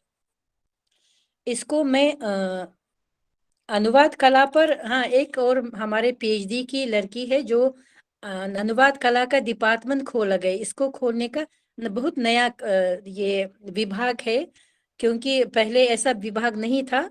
अनुवाद कला विभाग खोला गया, उसका अभी अध्यक्षता कर रही। उसने उसका PhD का विषय, उसने 2 साल पहले PhD का उसने वाइवा किया। उसका प्रेमचंद की उपन्यासों को उज़्बेक में अनुवाद पर उसने PhD किया, क्योंकि प्रेमचंद के काफी बहुत सारी कहानियां, उपन्यास उज़्बेक में अनुवाद किए गए हैं। तो उस पर उसने PhD की डिग्री पाई और अभी अनुवाद कला डिपार्टमेंट का अध्यक्षता कर रही है। उसने भी हिंदी ग्रुप, वहां भी हिंदी ग्रुप, पत्रकारिता इस साल खोला गया नया, उसमें भी हिंदी ग्रुप है। अनुवाद कला में भी हिंदी है, और टूरिज्म पर्यटन विभाग खोला गया, उसमें भी हिंदी का ग्रुप खोला गया। पहले हमारे सिर्फ इंडोलॉजी, हाँ, दक्षिण एशियाई भाषाओं के विभाग में हिंदी का ग्रुप खुलता था। आजकल पर्यटन ग्रुप में, जर्नलिज्म में, अनुवाद कला में, दर्शन विभाग में, अर्थशास्त्र विभाग में इतिहास विभाग में और अंतर्राष्ट्रीय संबंध विभागों में सब में एक एक हिंदी ग्रुप खोलते हैं। इसलिए हिंदी की संख्या, हिंदी ग्रुपों की, हिंदी सीखने वालों की संख्या बहुत बढ़ रही है हमारे यहाँ। अब मैं इसको उज़्बेकिस्तान में अनुवाद कला के बारे में कुछ जो लिखा है उसको मैं पढ़ना चाहती हूँ, क्योंकि गला थोड़ा सूख रहा है। उज़्बेकिस्तान में अनुवादित रचनाएं संसार का साहित्य और पूर्व का सितारा पत्रिकाओं में लगातार प्रकाशित होती हैं। अनुवादक अमीर फैजुल्लाएव ने विश्व साहित्य पत्रिका में एक संपादक के रूप में काम किया है और कई भारतीय लेखकों की कृतियों को उज़्बेक पाठकों तक पहुंचाया है। अब ये 2 शब्द अमीर फैजुल्लाह जी के बारे में बोलना है। उनका इसी साल गुजर गए इस दुनिया से। बहुत ही प्रसिद्ध अनुवादक हैं जो संसार की साहित्य पत्रिका में हिंदी साहित्य की अनुवादों को खुद अनुवाद करके उसी में प्रकाशित करते थे, फिर वो किताब के रूप में लोगों तक पहुंचता था। उनका क्या महत्व है? सबसे पहले उज़्बेक पाठकों को भारतीय लेखकों की रचनाओं को पहुंचाते थे। उपन्यास हो, कहानी हो, कुछ भी हो, बहुत अच्छे अनुवादक थे। उनके स्तर पर आज तक कोई पहुंचा नहीं। और दूसरा, उनका एक अनुवाद बहुत ही अच्छा, उनका जो प्रसिद्ध अनुवादक का नाम दिया, उज़्बेकिस्तान में रामायण और महाभारत सीरियल जो सालों से चलता है और बहुत ही लंबा, 2000 है शायद सीरियल, पता नहीं, हर शनिवार हर रविवार को टीवी पर उज़्बेक में दब करके दिखाते थे। तो अमीर फैजुल्लाह जी ने पहले महाभारत का अनुवाद किया और उनका अनुवाद इतना अच्छा था कि उज़्बेक लोगों में महाभारत के प्रति बड़ी रुचि पैदा हो गई। हर शनिवार रविवार को शाम को 5:30 बजे 6 बजे एक सीरियल महाभारत का दिखाया जाता। सब पूरा परिवार, पूरा खानदान इकट्ठे होके देखते थे। फिर सीरियल खत्म होने के बाद इस पर इतने खत टीवी पर आए लोगों से। ये सारे खत 7 साल से 70 साल के बच्चों से आया, जो भी महाभारत को देखा इतनी रुचि से, किसी का दुर्योधन पर, किसी का अर्जुन पर, किसी को दुशासन पर, किसी का कृष्ण पर, उन्होंने कहानियां लिखी, कविताएं लिख भेजा या अपने प्रश्न भेजा। तो हमने 500 पत्र को हमारे टीवी वालों ने हमारे डिपार्टमेंट को दिया और बोला कि इस पत्रों को पढ़ के हमें सबसे अच्छे पत्रों का अलग कर दीजिए, हम एक विशेष महाभारत पर प्रोग्राम करेंगे और उस पे हम उनको तोहफा देंगे। तो उस समय उज़्बेकिस्तान में बटरफ्लाई कंपनी था, बटरफ्लाई कंपनी के डायरेक्टर भी उसी प्रोग्राम में भाग लिया। तो मैं, हमारे जलीलवा शिरीन जी, मेरी उस्तानी जो बहुत भारतीय परंपरा से उनकी बड़ी रुचि थी, और बटरफ्लाई कंपनी, हम सब एक टीवी प्रोग्राम में महाभारत पे भाग लिया और उनको बहुत ही अच्छे खतों के लिखने वालों को बटरफ्लाई की कंपनी से तोहफा भी मिला था। तो अमीर फैजुल्लाह ने इतना अच्छा अनुवाद किया महाभारत को। फिर सालों बाद रामायण भी उज़्बेकिस्तान की टीवी में दिखाने लगे, उसको भी अमीर फैजुल्लाह ने अनुवाद किया। तो पूरी उज़्बेकिस्तान इस अनुवादक का नाम जानते हैं, अमीर फैजुल्लाह, जो महाभारत को अनुवाद किया, जो रामायण, क्योंकि किताबों को, उपन्यासों को सब नहीं पढ़ते हैं, लेकिन टीवी को बहुत लोग देखते हैं। तो रामायण महाभारत की प्रसिद्ध होने में अमीरुल्लाह फैजुल्लाह की बहुत बड़ा योगदान है और उनको भी सम्मानित किया गया आईसीसीआर की तरफ से। और जब ये सम्मानित किया गया, वो गुजरे थे, उनकी बेटी भारत जाके इसको स्वीकार करके उसको उनकी बेटी को मिला, उन्होंने दे दिया। तो अमीर फैजुल्लाह इसी संसार की पत्रिका में एक संपादक के रूप में काम करते थे और मुख्य काम उनका हिंदी साहित्य पर था। अनुदित रचनाएं पहले पूर्व का सितारा पत्रिका के पन्नों में प्रकाशित हुई थी। 1955 और 1961 के दौरान इस पत्रिका में प्रकाशित रचनाएं प्रेमचंद, कृष्ण चंद्र, रविंद्रनाथ टैगोर, सत्यनारायण सिन्हा, महेंद्र भटनागर, अमृता प्रीतम जैसे लेखकों की कई कहानियों का अनुवाद छप के आए। इन सभी रचनाओं का अनुवाद रूसी भाषा से हुआ था। तो अनुवाद कला को भी हम 2 काल में विभाजित कर सकते हैं। सोवियत काल में भी काफी रचनाओं का अनुवाद हुआ उज़्बेक में, लेकिन इसका एक कमी है, सारे रूसी से अनुवाद हुआ और इसको अनुवाद करने के लिए हिंदी को जानने की जरूरत नहीं होती थी, क्योंकि हमारे लेखक, हमारे लोग जो रूसी में भारतीय रचना को पढ़ के हिंदी से रूसी में किए गए रचना को पढ़ के जब पसंद आता था, उसी को कोशिश करते थे कि उज़्बेक में भी हमारे उज़्बेक लोगों तक पहुंचाने के लिए उसको अनुवाद करते थे। तो कई लेखकों ने भी अनुवादक के रूप में इसमें भाग लिया, क्योंकि हमारे भारत के साथ सीधा संबंध नहीं होने के नाते हमारे साथ हिंदी में रचनाएं नहीं होती थी, मास्को द्वारा सब कुछ होता था। तो इसलिए इस दौरान फिर भी इतने सारे लेखकों की रचनाओं का अनुवाद इन पत्रिकाओं में छप के आया। इसके अलावा कई भारतविदों ने भी, हमारे उस्तादों ने भी उर्दू हिंदी से उज़्बेक में अनुवाद किया। इनमें महान भारतविद रहमान बिरद मोहम्मद जान, ये भी विशेष इंसान है, विशेष इनका नाम है। जो भारतविद हैं इनका नाम बहुत अच्छी तरह जानते हैं, क्योंकि वो भाषा उसको बोलने वाले से ज्यादा जानते थे। जैसे उर्दू पर उन्होंने काम किए, उनकी उर्दू सुन के उनसे पूछते थे उर्दू वाले कि आप इस तरह की अच्छी उर्दू कहाँ से सीखा आपने। तो उर्दू में वो कविताएं भी लिखते थे खुद। तो उन्होंने प्रेमचंद की उपन्यास किस्मत को, नानक सिंह की कहानी गोल्डन काल अनुवाद किया, फिर गजलों को कृष्ण चंद्र, ख्वाजा अहमद अब्बास, गालिब की छंदों का भी उज़्बेक में अनुवाद किया था। सारे उनकी अनुवाद एक गुलजार नामक एक संग्रह के रूप में फिर छप के आए। साथ ही एक नबी मुहम्मद नाम का हिंदी के विद्वान थे, उनकी हिंदी भी सच में शमातोफ के बराबर थे। इतने नाजुक तरफ को जानते थे भाषा की, हमारे देश में आज तक कोई ऐसा हिंदी जानने वाला नहीं है, नबी मुहम्मद। उन्होंने भी बहुत सी रचनाओं का अनुवाद किया, अली सरदार जाफरी का, मोहम्मद इकबाल का, जोश मलिहाबाद, फैज़ अहमद फैज़ की कविताओं का अनुवाद किया उज़्बेक में। इसके अलावा मुहम्मद ने मिर्जा रुस्वा की उपन्यास उमराव जान अदा को भी उज़्बेक में अनुवाद किया। भवानी भट्टाचार्य, प्रेमचंद, कृष्ण चंद्र, ख्वाजा अहमद अब्बास की कहानियों का भी उज़्बेक में अनुवाद किया। उन्होंने महान भारतीय महाकाव्य भारत को के 12 अंशों को उज़्बेक में अनुवाद किया। तब टीवी की बात तो बहुत कम थी, ये सोवियत जमाने में जो उन्होंने किया, मोहम्मद साहब ने महाभारत के 12 अंश ये उन्होंने सीधा किया, रूसी से नहीं किया, कहीं से उन्होंने जब भारत गए शायद लाए होंगे तो इसका अनुवाद किया। आज तक प्रेमचंद के 13 उपन्यासों से 6 उपन्यास उज़्बेक में अनुवाद हो चुका है। गोदान, निर्मला, गबन, करम भूमि, सेवा सदन, साथ ही वर्धान शायद, हाँ, हिंदी में। विश्व साहित्य में सारे उपन्यासें प्रकाशित हो चुके हैं। फिर उज़्बेक लेखकों की रचनाओं का हिंदी उर्दू में अनुवाद में भी हुआ है, ज्यादा नहीं हुआ है लेकिन हुआ है। हालांकि उसमें कुछ ही उदाहरण दे सकते हैं।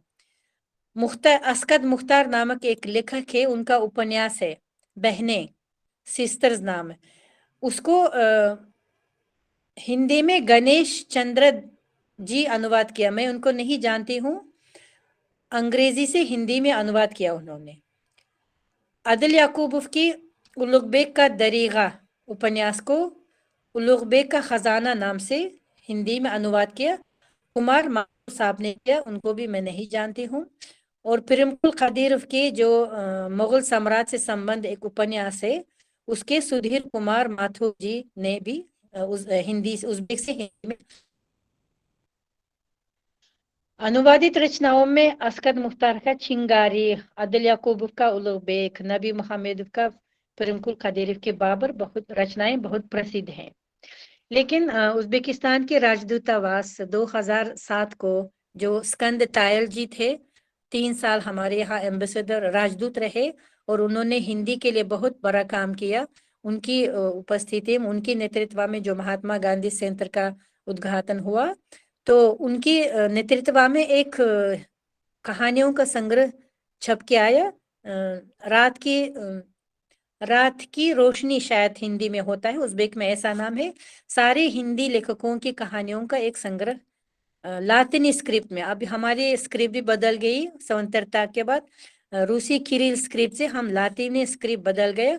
उसी लातिनी स्क्रिप्ट में पहली लातिनी लिपि में पहला ये संग्रह है हिंदी कहानियों का, जो स्कंद तायल जी के नेतृत्व में हुआ है।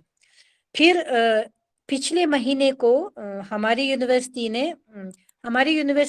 मोहम्मद आगाही नामक एक क्लासिक कवि है जो 15वीं सदी के हैं और बहुत ही प्रसिद्ध है। जैसे भारत में सूरदास, कबीर, तुलसीदास की तरह नवाई, आगाही इस तरह के कवि हैं जो उसी जमाने में रहे हैं, जो सूरदास और कबीर के जमाने में, लेकिन उज्बेकिस्तान में, मध्य एशिया में बहुत ही प्रसिद्ध लेखक हैं, कवि हैं। तो उन पर हमारी यूनिवर्सिटी काम करता है। तो पिछले महीने को आगाही के उपदेशों को 4 भाषाओं में अनुवाद किया गया, तुर्किश, हिंदी, चाइनीज और उइगुर भाषाओं में। तो हिंदी में अनुवाद उनके उपदेश हमारे विभाग के अध्यापकों ने किया। उसमें मेरी नेतृत्व में 3-4 अध्यापक हमने एक साथ मिलकर किया। ये किताब छप के आई है 2022 को। पिछले हफ्ते को हमको एक कॉपी मुझे मिला है। तो इसमें हिंदी में आगाही के उपदेश हिंदी में पहली बार छप के आई है। ये आखिरी नई काम है जो हमने अनुवाद किया।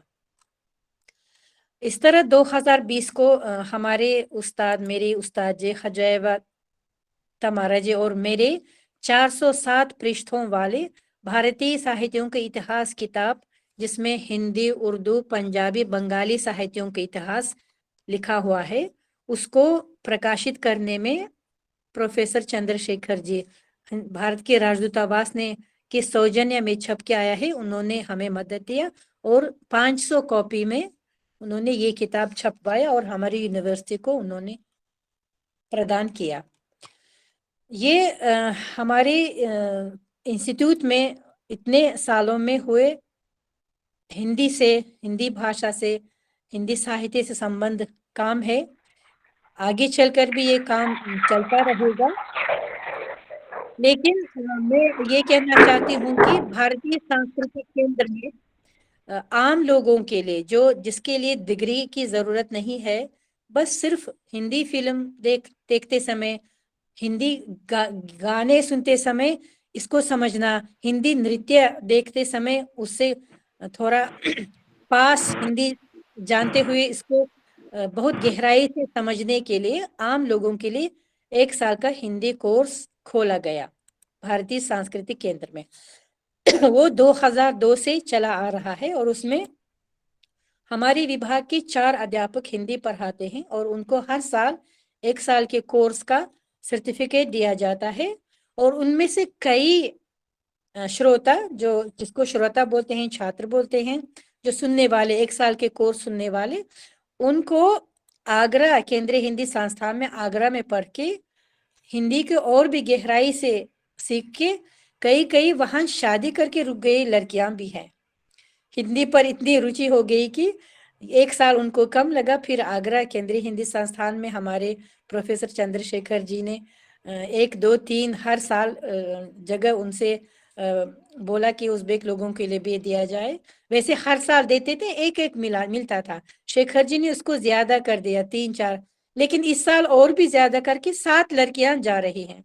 अगले हफ्ते को शायद वो 7 लड़कियां, उज़्बेक लड़कियां हिंदी सीखने के लिए, इसमें हमारे सेंटर के कोर्स की लड़कियां भी हैं और हमारी बीए की लड़कियां भी हैं। ये सब हिंदी सीखने के लिए जा रहे हैं, बस इस भाषा को सीखना समझना चाहते हैं। मेरे ग्रुप में 7 साल से 70 साल मुझसे उम्र में ज्यादा मेरे छात्र हैं जो हिंदी सीखते हैं। उनके लिए बस इसको समझना काफी है और इसी को अच्छी तरह सीख के भारत जाके अपनी आंखों से भारत देखना, हिंदी में बात करना चाहते हैं। तो इसके लिए भी उज़्बेकिस्तान में सुविधा है। जो हिंदी जानना चाहते हैं उसके लिए छोटे कोर्स भी है। तो अगर मैं भूल नहीं गई, मेरे उज़्बेकिस्तान के हिंदी की स्थिति के बारे में जो मुझे मालूम है उसको सुनाया। फिर ये भी है, बहुत हमारा वुड लैंग्वेजेस यूनिवर्सिटी है, यानी संसार के भाषाओं की विश्वविद्यालय, उसमें भी हिंदी पढ़ाई जाती है, लेकिन उनका पहली भाषा अंग्रेजी है, क्योंकि वो अंग्रेजी, जर्मन और फ्रेंच भाषा पढ़ाते हैं उसमें। उनकी दूसरी भाषा पूर्वी भाषा है, तो उसमें भी हिंदी पढ़ाते हैं। उसके अध्यापक भी हमारे विभाग के से जो खत्म करके वहाँ काम करने वाले टीचर्स हैं, अध्यापक हैं, जो 3-4 साल से पीएचडी भी कर रहे हैं। वो भी हिंदी साहित्य में स्त्री विमर्श पर, 20वीं सदी के स्त्री विमर्श पर पीएचडी कर रही है। वो भी मेरी शागिर्द है, मेरे अंदर में काम कर रही है। तो हिंदी वहाँ भी पढ़ाई जाती है। और हमारे विश्वविद्यालय में पूर्वी भाषाओं का एक लाइसेंस है, जो 9वीं क्लास से 12वीं 3 साल पढ़ते हैं, फिर हमारी यूनिवर्सिटी में दाखिला ले सकते हैं। तो उसमें भी सारे पूर्वी भाषाओं के साथ साथ हिंदी और उर्दू बच्चों को पढ़ाई जाती है। वो पाठशाला से 8 साल पढ़ के 9वीं क्लास से हमारी लाइसेंस में पढ़ते हैं, और 3 साल पढ़ने के बाद फिर इस भाषा को गहराई से सीख के हमारे विभाग में वो दाखिला ले सकते हैं। उसमें भी हिंदी की स्थिति बहुत अच्छी है, रुचि बहुत है। तो इसके अलावा बाहर अगर आप साड़ी पहने हुए किसी को देखेंगे, कोई भी आपको नमस्ते जरूर कहेगा, क्योंकि साड़ी को देख के वो उनको पता चलेगा कि ये भारतीय है, ये हिंदी के लोग हैं, और नमस्ते कहना जरूरी है। बस में है, मेट्रो में है, कहीं भी सड़क पर पैदल चल रहे हैं, आपको नमस्ते जरूर मिलेगी। तो इस तरह के मैं खुद हमेशा अपने छात्रों से बोलती हूँ, विद्यार्थियों से बोलती हूँ, देखिए मैं हिंदी पर मुझे प्रेम हो गई, मैं रुचि हो गई बड़े, तो मैं इसको आगे बढ़ाना चाहे। आज तक मेरी जिंदगी हिंदी से, भारत से संबंध है। अब देखिए, एक ही हिंदी के प्रेम के लिए मैंने पूरी दुनिया को घूम लिया।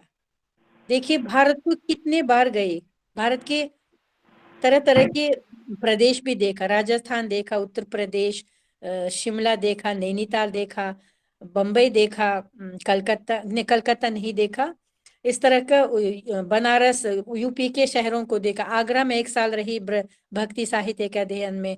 आगरा में तो ब्रजभूमि को घूमने के लिए गोकुल, बरसाना, कामा, इस तरह के वो जो ब्रजभूमि 84 कोस को देखना था। वैष्णव लोगों के साथ पैदल साड़ी पहन के मैं उधर भी चलती रही। ये हिंदुस्तान है। फिर मॉस्को तो कितनी बार गई सेमिनार के लिए, फिर पीटर्सबर्ग गई, फिर मैं गई हिंदी के पीछे साउथ कोरिया। किसने सोचा था कि मैं हिंदी के पीछे में साउथ कोरिया जाऊंगी। दक्षिण कोरिया गई मैं, अमेरिका, न्यूयॉर्क गई। 2007 को मुझे भी हिंदी के से प्रेमी के लिए सम्मानित किया गया।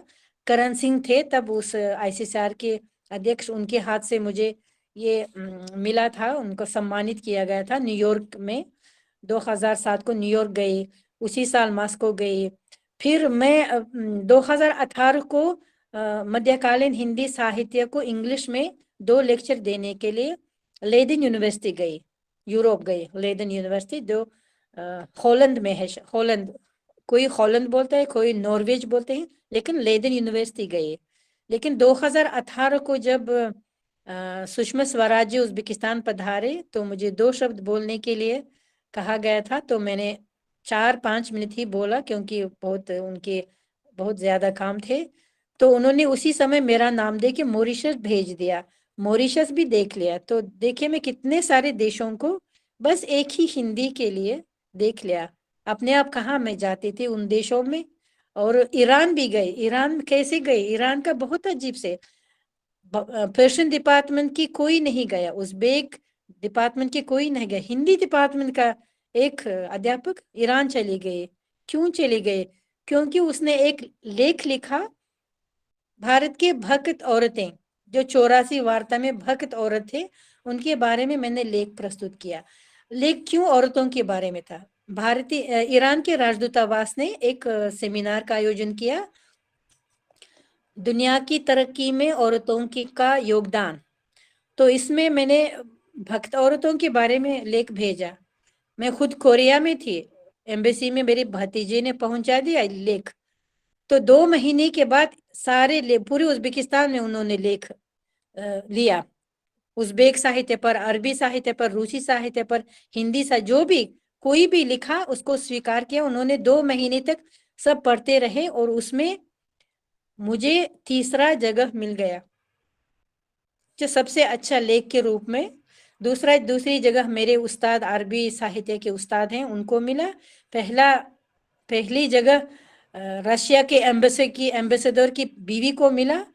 दूसरा मेरे अरबी उस्ताद को मिला और तीसरा मुझे मिला। तो राजदूतावास ने 3 औरतों को ईरान भेजा 1 हफ्ते के लिए, बस पुरस्कार के रूप में। तो देखिए हिंदी साहित्य, हिंदी भाषा मुझे कहाँ कहाँ तक ले गया। इसलिए मैं मेरे विद्यार्थियों से बोलती हूँ कि अब एक जो विषय, जो सब्जेक्ट, जो आपने डिग्री पाया उसी को इतना पकड़ना चाहिए कि दूसरी तरफ देखना अब विशेष का नहीं बन सकते हैं। ना उधर ना इधर का हो जाएंगे और बीच में रह जाएंगे, कुछ आपको जिंदगी में प्राप्त नहीं होगा। इसलिए आपने हिंदी चुन लिया, बस हिंदी सीख लीजिए, भारत को अध्ययन कीजिए, जो भी आपके रास्ते में आएगा उसको पढ़ते समझते जानते रहिए, तब आपको सफलता मिलती रहेगी अपने आप। जिसके लिए मेरी कभी कुछ कोशिश नहीं थी वो सब अपने आप हो गई। मैंने बस सीख लिया हिंदी साहित्य, बहुत प्रेम हो गई मुझे इसी देश पर। तो इस तरह का मेरी जिंदगी मेरे उस्तादों की तरह है। मेरे हर उस्ताद भी ऐसे हैं। उनको सूरीनाम में जब वैश्विक हिंदी सम्मेलन हुआ तो शमातफ और ये आमिर फैजुल्ला जी दोनों गए थे सूरीनाम में। इंग्लैंड में जब हुआ तो मेरी जलीलवा शिरीन साहिबा गए थे। मुझे तो 2 बार जाने को मौका मिला, जब अमेरिका में 2007 में और 2018 को मॉरिशस में। वो तो वैश्विक हिंदी सम्मेलन हर साल हर तरह तरह के देशों में होता है। तो मेरे अपने गुरुओं का रास्ता मुझे मिल गया है, मुझे बड़ी खुशी है।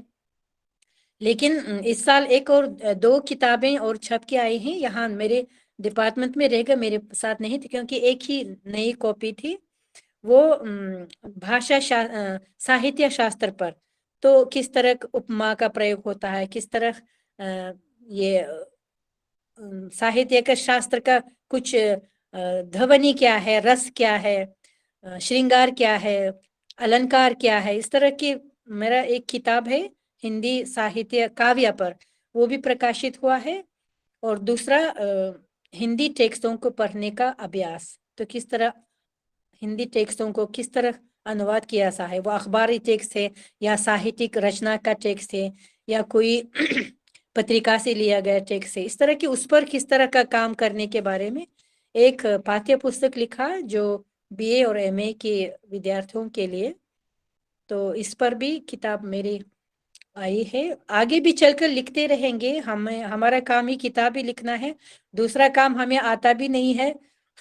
लोग बिजनेस करते हैं, कहीं कुछ अपना ये खोलते हैं दुकान वगैरह, मुझे किताब लिखने से अलावा कुछ नहीं आता है। लेकिन बहुत मुझे अच्छा लगता है, लाइब्रेरी में पुस्तकालय में बैठना अच्छा लगता है। आगरा में जब मैं अपने पीएचडी के समय आगरा विश्वविद्यालय गई थे तो वहां दाखिला लेना बहुत मुश्किल हुआ। क्यों? क्योंकि ये 1990 की बात है, सबको याद होगा। बाबरी मस्जिद और राम मंदिर पर भारत में बहुत बड़ा लड़ाई, हिंदू मुसलमानों को लड़ाई शुरू हो गई थी और आगरा पूरी तरह बंद हुआ था। और मैं जब दिल्ली आई, दिल्ली में भी बस सरकारी बस बिल्कुल नहीं चलते थे, सारे के शीशे, इनके शीशे टुकड़े टुकड़े करके लोगों ने, हम हर जगह 5 लड़कियां गए थे, पैदल चलते थे, कहीं भी जाना या ऑटो लेते थे, बस नहीं चलता था। मुझे आगरा जाना है, आगरा बंद है। मैं सितंबर में दिल्ली आई हूँ, जनवरी तक आगरा बंद रहा। मुझे उन्होंने कहा आपको, आईसीसीआर ने कहा 3 महीने में आपको किसी भी यूनिवर्सिटी में अगर दाखिला नहीं लेंगे, रजिस्ट्रेशन नहीं कराएंगे, आपको वापस जाना पड़ेगा। मुझे गुस्सा आया, फिर मैं आगरा चली गई ताज एक्सप्रेस में। जब ट्रेन से, रेलगाड़ी से उतरी, हर जगह शांत, कोई भी नहीं है इंसान। मैंने ऑटो रिक्शा बोलते हैं ना, ऑटो रिक्शा में यूनिवर्सिटी गए, यूनिवर्सिटी में मुझे देख के सारे डर गए, आप क्यों यहाँ आए, हर जगह गोली चल रहा है, आप शहर में चलना मुमकिन है, आप जल्दी वापस चली जाए। मैंने कहा मुझे रजिस्ट्रेशन करके बिना करके मैं नहीं जाऊंगी, मुझे कागज चाहिए कि मैं यहाँ रजिस्ट्रेशन लिया हूँ। तो उन्होंने उप कुलपति के घर भेजा। तो उन्होंने मैं गुस्से से कहा आप क्यों यहाँ आए, आपके साथ कुछ हो जाएगा, आप विदेश के लोग हैं, गोलियां, हम भी बाहर नहीं जा रहे हैं। मैंने कहा आप यहाँ दस्तखत कर लीजिए, मैं चली जाऊंगी। तो उन्होंने दस्तखत कर दिया। दिसंबर को मैं वापस आई, उन्होंने कहा हम यूनिवर्सिटी खोलने के बाद आपको फोन करेंगे। फिर मैं 1 महीना और दिल्ली में रही। मुझे 11 जनवरी शायद उन्होंने फोन किया कि आगरा यूनिवर्सिटी खुल गया, आप आ सकते हैं। तब जनवरी से मई तक 5 महीने मैं वहां आगरा यूनिवर्सिटी में रही। ने मेरा काम क्या है, सुबह से शाम तक पुस्तकालय में काम करना, किताबें देखना, ब्रज साहित्य को समझना, भक्ति को समझना। तो पुस्तकालय में जब आती थी, लिखा हुआ है 10 से 4 बजे तक काम करता है। अब मैं पक्का 10 बजे आती हूँ, लाइब्रेरी बंद है, पुस्तकालय में इंतजार कर 11 बजे के आसपास खोलते हैं। फिर 3 बजे कोई नहीं आता है, मैं सिर्फ अकेली बैठती हूँ हॉल में, क्योंकि सब शायद घर में पढ़ते होंगे, क्या पता, या आते हैं बस आधा मिनट। मैं तो बैठ के इतनी किताबें पढ़ती थी। 3 बजे मुझे बोलते थे अब हम बंद कर रहे हैं, आप जाना है। 2-3 बार ऐसा, जब मैं 11 बजे भी लाइब्रेरी बंद था, मैं कुलपति के पास शिकायत करने लगे, मैं विदेश से आई हूँ, मुझे किताबें पढ़नी है, यहाँ लाइब्रेरी खुलता नहीं, मैं क्या करूँ, कहाँ जाऊंगी, आगरा में कुछ मेरी जान पहचान कोई नहीं है, मुझे सिर्फ पुस्तकालय चाहिए। तो उन्होंने ऑर्डर दिया 10 बजे से 4 बजे तक खुला रहना चाहिए। अब मेरे जाने के बाद क्या हो, लेकिन मेरे लिए ये पुस्तकालय खुला रहता था। इससे पहले खोलते नहीं थे, क्योंकि सवेरे उठते हैं 10 बजे, इतना मुश्किल से होता था कि मैं तुरंत चली जाती थी 10 बजकर, बस हॉल में किताबें लेके। तो मेरी इतनी रुचि है, मेरा मतलब मुझे मजा आता है हिंदी में किताबें पढ़ना, कुछ नई बातें देखना, कुछ नई नई लेखकों का अध्ययन करना, तो अच्छा लगता है। अभी भी मेरे अलमारी में इतनी सारी किताबें, मैं देखती हूँ मुझे कब ये पढ़ने को समय मिलेगा, इतना यूनिवर्सिटी में व्यस्त रहते हैं कि और अध्यक्ष बनना मुश्किल है।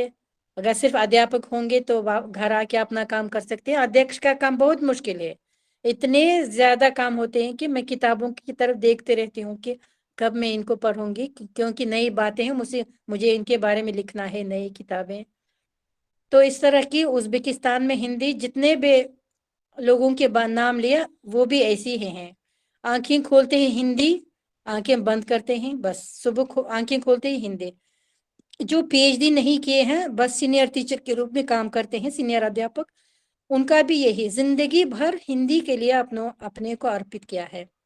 हमारे विभाग में 16 अध्यापकाएं हैं हिंदी उर्दू के, और 5 हैं इंडोनेशियन और मलेशियन भाषा के। हमारे विभाग थोड़ा बड़ा हो गया, क्योंकि इंडोनेशियन मलेशियन डिपार्टमेंट खोलने के लिए अध्यापक कम है, इसलिए दक्षिण एशियाई भाषाओं का विभाग नाम दिया गया। पहले इंडियन फिलोलॉजी था, इसलिए वो 5 अध्यापक मलेशियन इंडोनेशियन भाषा के हैं, 16 अध्यापक, 16 नहीं 17 हमारे हिंदी उर्दू के अध्यापक हैं। और हम एक ही बात करते हैं, एक ही काम करते हैं, हिंदुस्तान के बारे में बात, भारत की भाषा के बात, बस। और विद्यार्थियों को भी यही सिखाते हैं कि जो आपने विषय वो सब्जेक्ट चुन लिया, इसको बड़ी गहराई से इसकी जड़ तक पहुंचना चाहिए। हम अभी तक खत्म नहीं कर पा रहे हैं, जितने भी पढ़ते हैं इसका अंत नहीं दे। वैसे ज्ञान का अंत नहीं होता है, लेकिन भारत इतना विस्तार देश है कि ऐसा कोई जापान चाइनीज जैसा एक तरह का देश नहीं है। हिंदुस्तान जैसा तरह तरह की जातियों का, तरह तरह की भाषाओं का, तरह तरह की सभ्यताओं का देश नहीं है। जिंदगी भर कम है मेरे लिए भारत के अध्ययन के लिए, भारत को देखने के लिए। अभी कितने प्रदेश है मुझे देखने की रुचि है, लेकिन समय होगा तब जरूर जाके देखेंगे।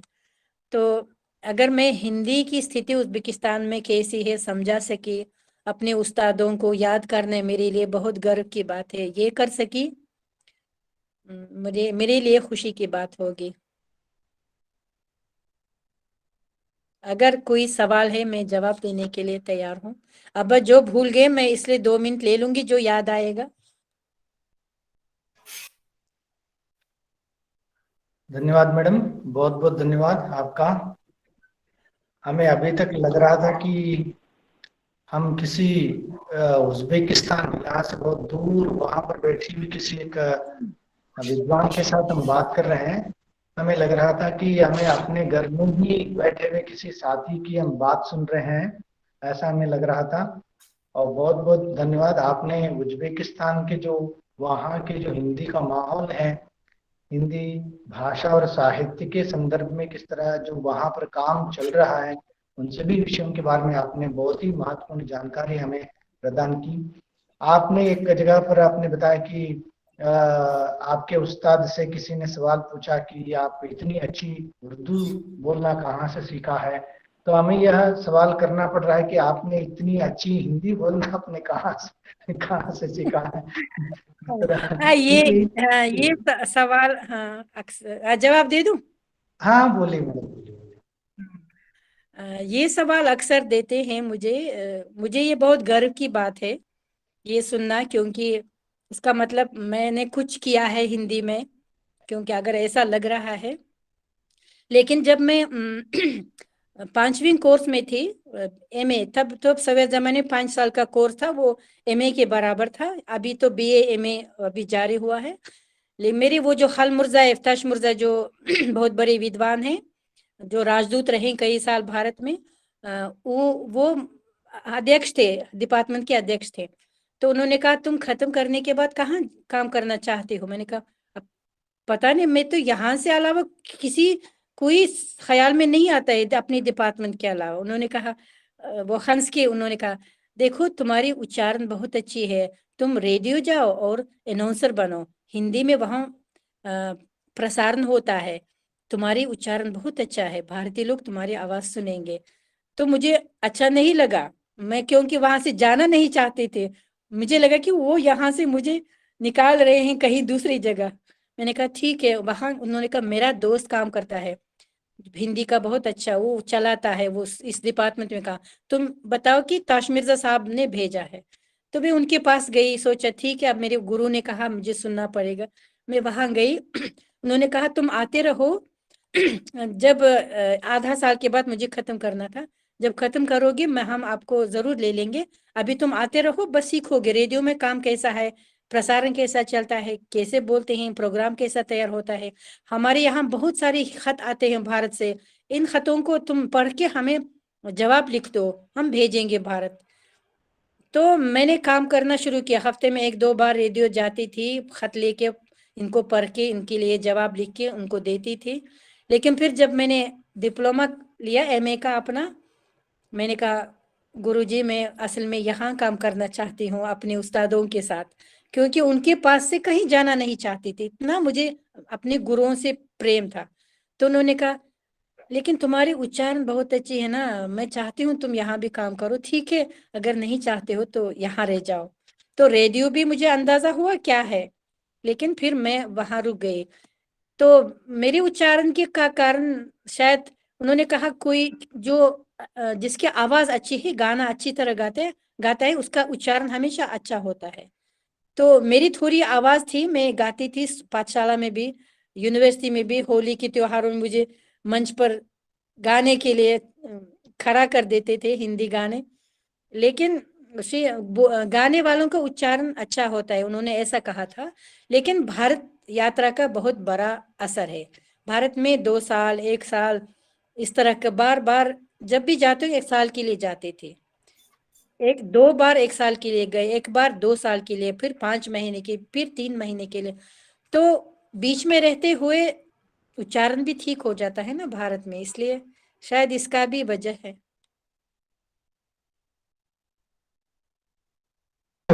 बहुत धन्यवाद मैडम, बहुत धन्यवाद।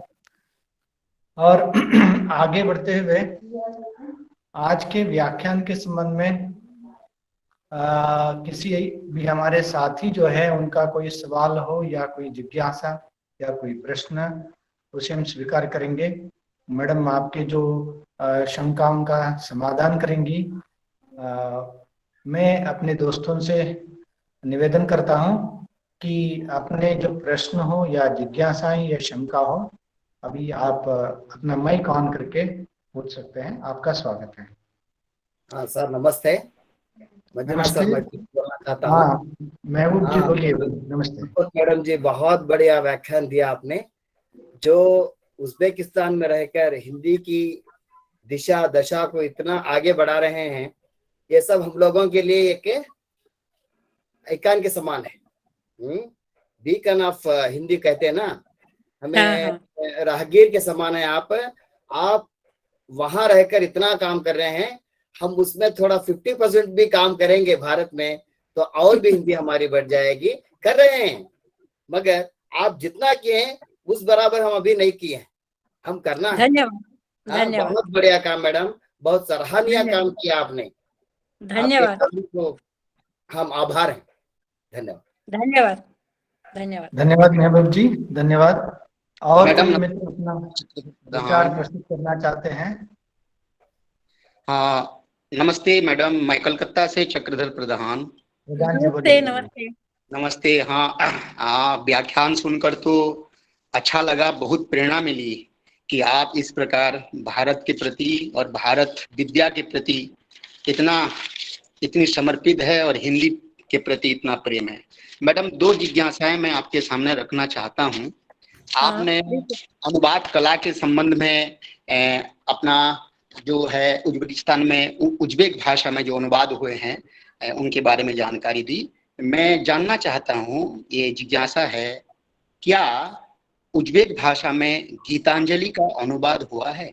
यदि अनुवाद हुआ है तो उस अनुवादक के नाम यदि बताए तो हम उस पर काम कर रहे हैं। और दूसरी बात है, तुलसीदास के रामचरितमानस का अनुवाद या तुलसी साहित्य का अनुवाद यदि उज्बेक भाषा में हुआ हो तो उसके बारे में जरा सा बताएं। ये जिज्ञासा है मैडम। धन्यवाद, सवाल के लिए धन्यवाद। गीतांजलि हम जानते हैं, रविंद्रनाथ ठाकुर को जो नोबेल पुरस्कार मिला है, इसके लिए हम टैगोर पर वैसे हर साल मई महीने को एम्बेसी राजदूतावास के साथ, हिंदुस्तान और बांग्लादेश के राजदूतावास के साथ सेमिनार का आयोजन करते हैं। 2013 को उनके नोबेल पुरस्कार मिलने के 100वीं वर्षगांठ पर एक हमने लेखकों का संग्रह भी छपवाया था। लेकिन गीतांजलि का खुद रूसी में है, लेकिन उज़्बेक में इसका अनुवाद नहीं हुआ है।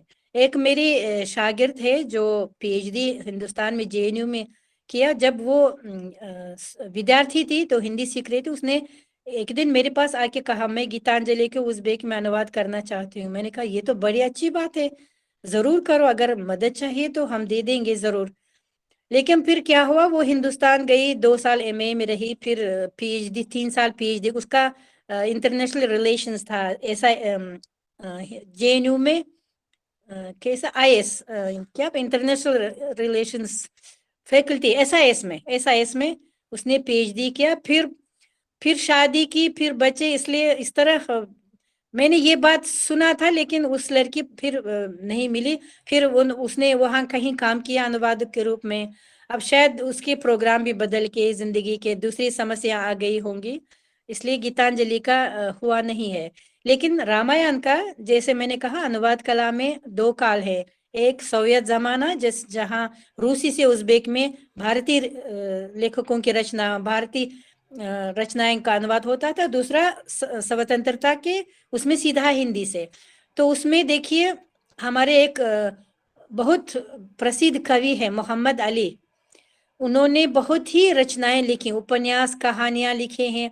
अनुवाद कला में उनका बहुत बड़ा योगदान है। अभी उज़्बेकिस्तान के अनुवाद लेखकों के बीच अनुवाद कला संग्रह संस्था का वो अध्यक्ष हैं। हमारी यूनिवर्सिटी में अनुवाद कला डिपार्टमेंट में पढ़ाते भी हैं। उन्होंने देखिए रामायण को, जो रूसी अनुवाद है, उसे पढ़ के रामायण से इतना प्रभावित हुए कि मैंने कहा ये तो उज़्बेक लोगों को पहुंचाना है। तो उन्होंने रूसी से उज़्बेक में अनुवाद किया। और 1991 को उनको राजदूत सभरवाल जी थे, जो हमारे उज़्बेकिस्तान में भारत के राजदूत, उनकी प्रस्तुति में उनको बहुत बड़ा इस किताब की प्रस्तुति हुई दोबारा प्रकाशन के लिए। फिर उनको बहुत बड़ा अच्छा तोहफा दिया गया और वहाँ एक सेमिनार का आयोजन हुआ था।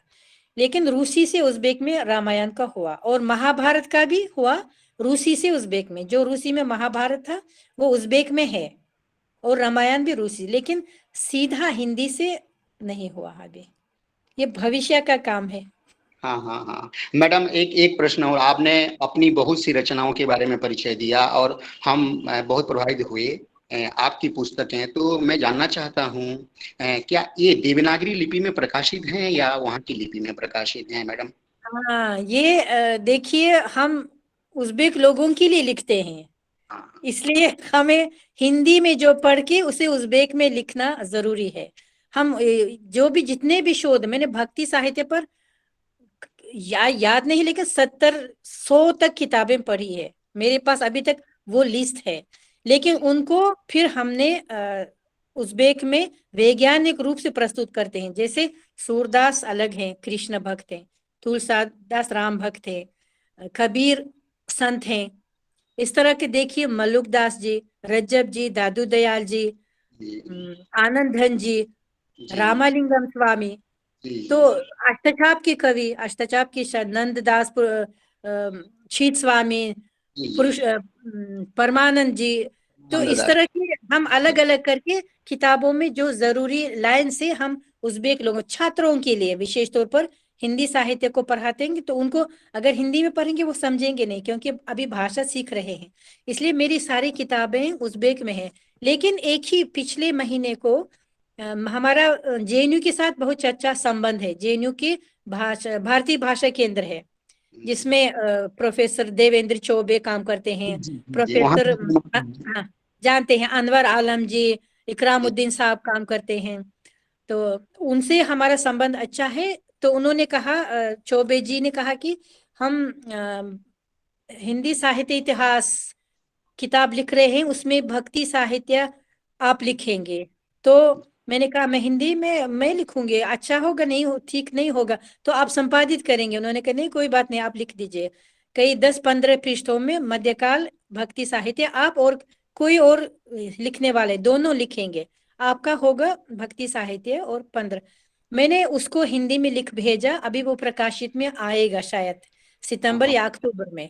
ये लेकिन हिंदी में लेख भेजते हैं, हिंदी में लिखी हुई लेख है। क्योंकि पिछले 2-3 महीने पहले मैंने एक लेख लिखा, अभी मैं आपको बताती हूँ। मुझे खुद अच्छा लगा, फिर तुरंत मुझे याद आया, लेकिन उसको मैंने एक पत्रिका में भेजा। देखिए, प्रेमचंद का गोदान है, उस गोदान उपन्यास का कुछ टुकड़ा कहानी के रूप में हमारी पाठ्य पुस्तकों में है।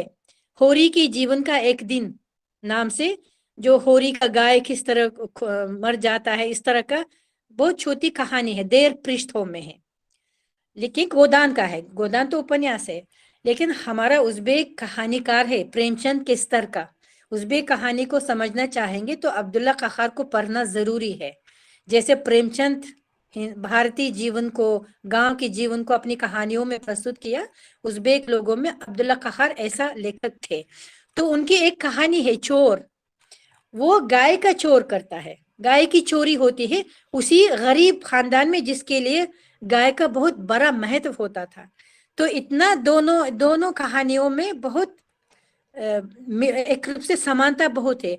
इनका मैंने तुलनात्मक अध्ययन करके एक लेख लिखा। मैं इसको थोड़ा सा छोटा नमूना आपको पढ़ा दूंगी। वो प्रेमचंद की होरी के जीवन का एक दिन में लिखते हैं। देखिए, सहसा गोबर आकर घबराई हुई आवाज में बोला, दादा दादा, सुंदरिया को क्या हो गया? क्या काले नाग ने छू लिया? वो तो बड़ी तड़प रही है। होरी चौक में जा चुका था। थाली सामने छोड़कर बाहर निकल आया और बोला, क्या असगुन मुंह से निकलते हो? अभी तो मैंने देखा था, लेती थी। ये होरी के जीवन के एक दिन से है। अब्दुल्ला कहार की कहानी में इसी तरह का थे। किसान का घर जल जाए पर गाय ना जाए, एक थैली तिनका 10-15 लकड़ी, एक रथ गन्ना हो तो घर तैयार, पर गाय खरीदने के लिए पता नहीं कितने समय तक बर्तन पानी में डाल के रखना पड़ता है। इस तरह का बहुत समानताएं हैं। तो मैंने इनका तुलनात्मक अध्ययन से एक हिंदी में लेख लिख के भेजा, पत्रिका छप के आया। इस तरह का लेख मैंने हिंदी में लिखा, लेकिन किताबें हिंदी में नहीं लिखा। हालांकि आगरा विश्वविद्यालय में जब 5 महीने में रही, प्रोफेसर नीरज जी थे, बहुत अच्छा साहित्यकार हैं, अभी रिटायर हो चुके हैं। उन्होंने कहा आपको भक्ति साहित्य के एक उज़्बेक दृष्टि नाम से हिंदी में किताब लिखना चाहिए। उन्होंने प्रस्ताव रखा था, लेकिन ये अभी प्रस्ताव है, मेरे दिमाग में है। सच में ऐसी किताब हिंदी में लिखना चाहिए, क्योंकि एक विदेशी की दृष्टि में भक्ति क्या है, आप लोगों के लिए पढ़ना शायद अच्छा लगेगा। ये भविष्य में मेरी उम्मीद है मैं लिखूंगी जरूर, जब अध्यक्षता किसी को दे दूंगी, डिपार्टमेंट का अध्यक्षता।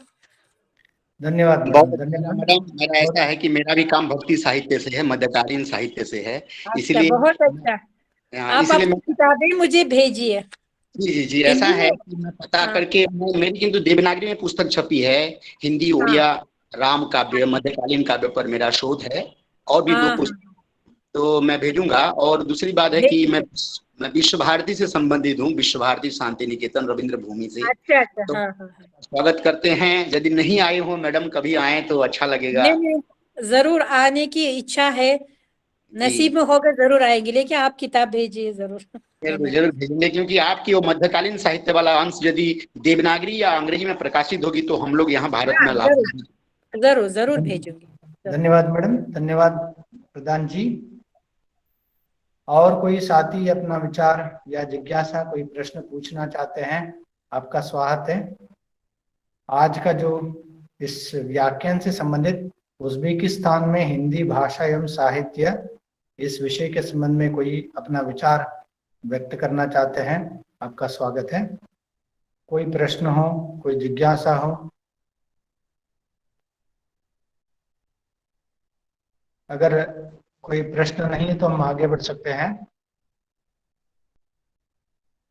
मैडम, मैं ही एक विचार जानना, प्रश्न नहीं है, विचार जानना चाहता हूँ कि उज़्बेकिस्तान में आपके विश्वविद्यालय के अलावा और कितने विश्वविद्यालय होंगे, और उसमें अन्य विश्वविद्यालयों में भी किस तरह की जो हिंदी पढ़ाई होती है उसके बारे में थोड़ा मैं जानना चाहता हूँ। विश्वविद्यालय उज़्बेकिस्तान में बहुत है, आजकल इनकी संख्या बढ़ रही है। लगभग हर शहर में अपनी यूनिवर्सिटी है, विश्वविद्यालय है। लेकिन हिंदी से संबंध विश्वविद्यालय उज़्बेकिस्तान में ताशकंद में है। एक हमारा पूर्वी प्राच्य विद्या विश्व संस्थान और वर्ल्ड लैंग्वेज, संसार भर की भाषाओं की यूनिवर्सिटी है, उसमें पढ़ाई जाती है। और एक दूसरी बात है, जो प्रोफेसर चंद्रशेखर जी का नाम मैंने लिया, सांस्कृतिक केंद्र के अध्यक्ष हैं। उन्होंने जो आज तक किसी भी डायरेक्टर ने नहीं किया था, उन्होंने किया। वो उज़्बेकिस्तान के लगभग 5 या 6 शहरों में हिंदी का केंद्र खोला, मतलब भारतीय संस्कृति का केंद्र। तो उनमें कोई अपना काम चला रहा है, उसको उन्होंने सुसज्जित किया, बहुत इलेक्ट्रॉनिक टीवी दिया, ताकि वो वहाँ के लोग हिंदी सीखना चाहें तो इसके लिए कुछ सुविधा हो। और हमारे जो विशेषज्ञ हैं ख़त्म करके अपने अपने शहरों में चले जाते हैं। हम सब तो ताशकंद में नहीं रहते हैं, अपने घर चले जाते हैं। उसी शहर में वो हिंदी पढ़ाना चाहे लोगों को, इसके लिए सुविधा आजकल तैयार है। शेखर जी ने बहुत बड़ा काम किया। लेकिन आजकल उच्च शिक्षा संस्थाओं में ये 2 ही है, और एक पाठशाला है, एक लाइसम है, जो गहराई से हिंदी पढ़ते हैं। धन्यवाद मैडम, धन्यवाद आपका। और कोई मित्र अपना विचार प्रस्तुत करना चाहते हैं, या कोई सवाल या जिज्ञासा? नहीं तो हम आगे बढ़ते हैं। कोई सवाल, कोई जिज्ञासा हो तो आप पूछ सकते हैं।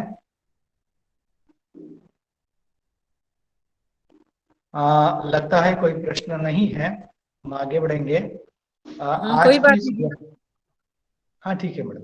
आज के इस व्याख्यान के और जो जितने भी साथी हमारे साथ जुड़े हुए हैं, उन सभी को धन्यवाद देने के लिए मैं श्री लाल बहादुर शास्त्री महाविद्यालय, जिसकी लाल बहादुर शास्त्री महाविद्यालय गोंडा के वहाँ के हिंदी विभाग के अध्यक्ष डॉक्टर शैलेंद्र नाथ मिश्र जी से निवेदन करता हूँ कि वे आए और कार्यक्रम को धन्यवाद देते हुए आगे बढ़ाए। सर, आपका स्वागत है। बहुत बहुत धन्यवाद। वो बीच में किसी का फोन आ गया था, इस नाते वो पता नहीं क्या हो गया, इसमें तकनीकी कोई कारण था। बहुत बहुत धन्यवाद। 101वें व्याख्यान गंगा काव्य व्याख्यान माला में आज हमारे बीच में प्रोफेसर उल्फत महबूबा, अध्यक्ष दक्षिण एशिया भाषा विभाग, Tashkent state university of oriental studies, Tashkent Uzbekistan से, अपने उज्बेकिस्तान में हिंदी भाषा एवं साहित्य का जो विकास है उसको बड़े ही अच्छे ढंग से सहज और जितने सरल शब्दावली में प्रस्तुत किया है वो अद्भुत है। मैं उनको अपना प्रणाम निवेदित करता हूँ।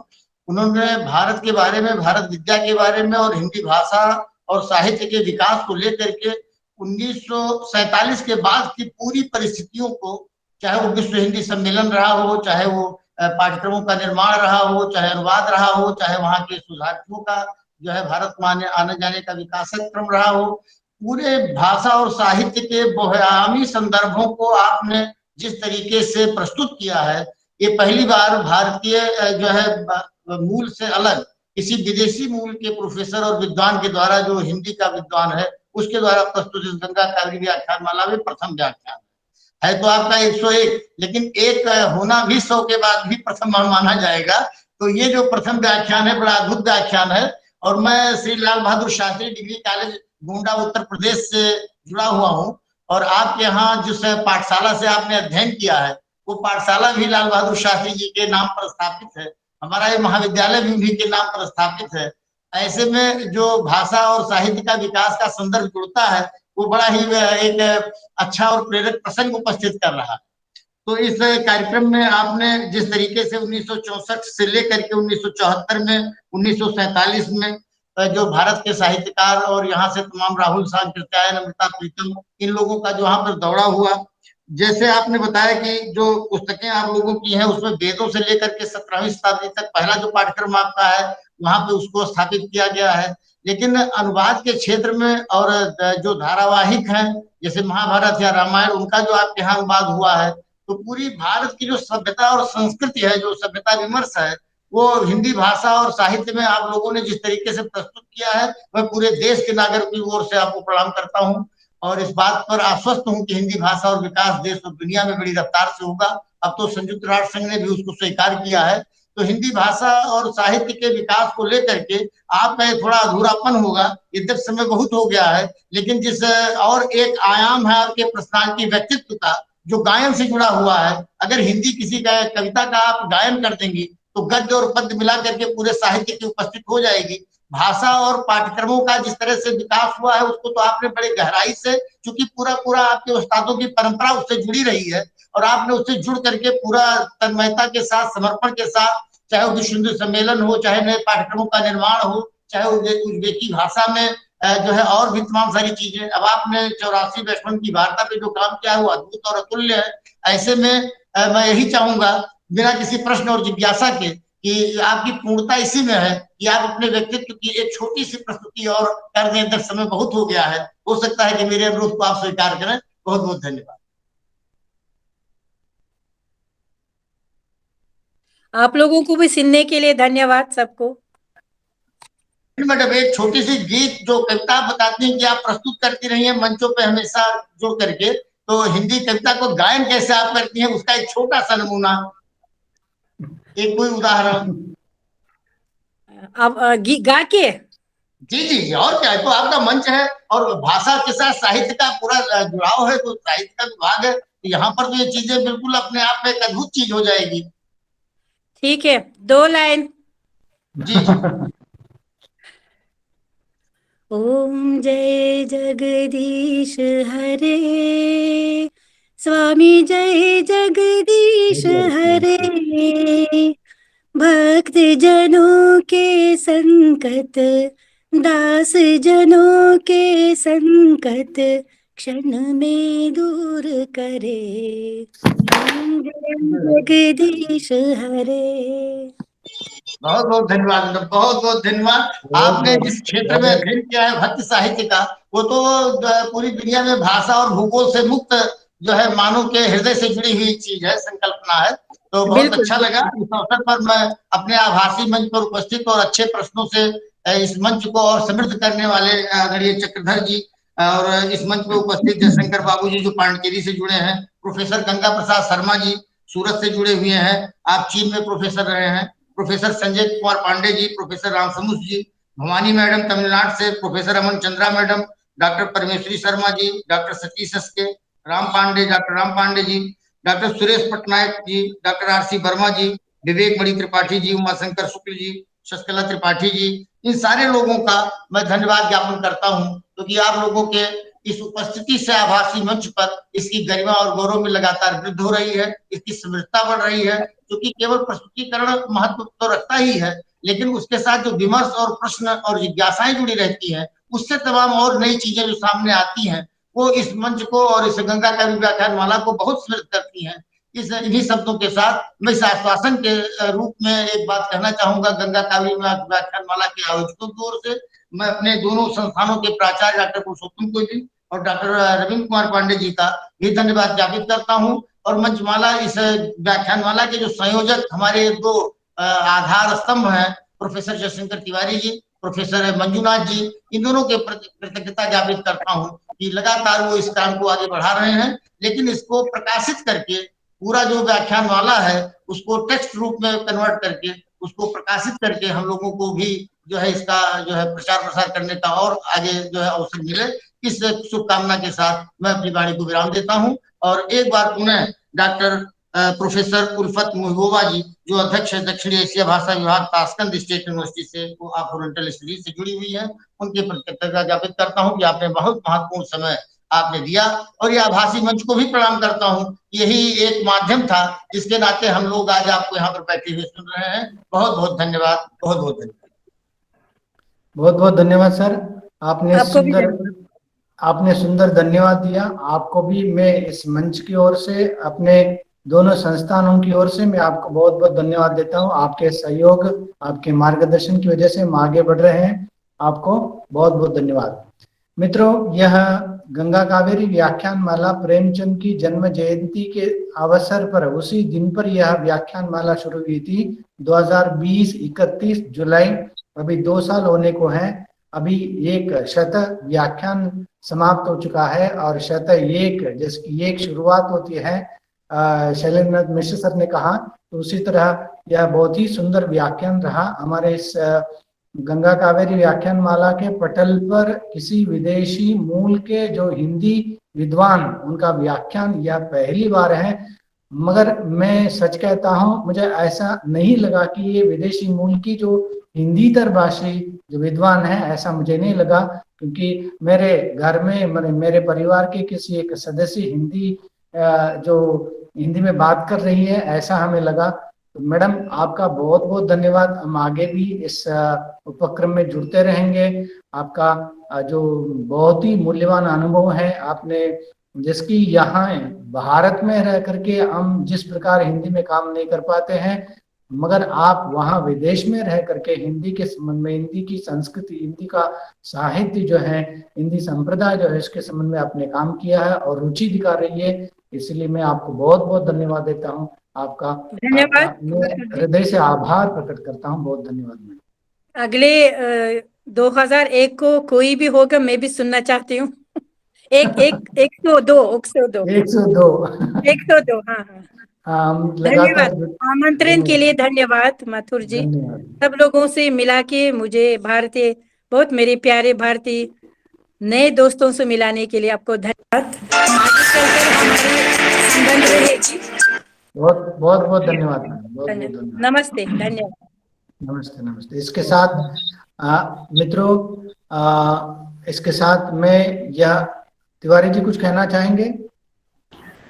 जी, मैं मैडम के वैदुष्यपूर्ण वक्तव्य के लिए हृदय से कृतज्ञता ज्ञापित करता हूं, आप के सुर में सुर मिलाते हुए। और जितनी बातें कही गई हैं, मतलब बड़ी आह्लादक हैं। और जब मैंने आपसे फोन पर बात किया था तो मुझे लगा था कि अब मुश्किल नहीं होगी। पहले लग रहा था कि पता नहीं हम बात कितनी समझ पाएंगे, कितनी नहीं समझ पाएंगे। और तो इसलिए बहुत बहुत प्रणाम करते हैं आपको, बहुत धन्यवाद दे रहे हैं। आपने अपना कीमती वक्त दिया और हमसे अपने अनुभवों को, विचारों को साझा किया। बहुत बहुत धन्यवाद। बहुत बहुत धन्यवाद मैडम। और इसके साथ इस धन्यवाद, आपको धन्यवाद। 101 जो श्रृंखला जो है गंगा कावेरी व्याख्यान माला की, इसकी जो समाप्ति की घोषणा करते हैं। बहुत से सभी को धन्यवाद, बहुत बहुत धन्यवाद। धन्यवाद, फिर मिलेंगे, फिर मिलते हैं। धन्यवाद।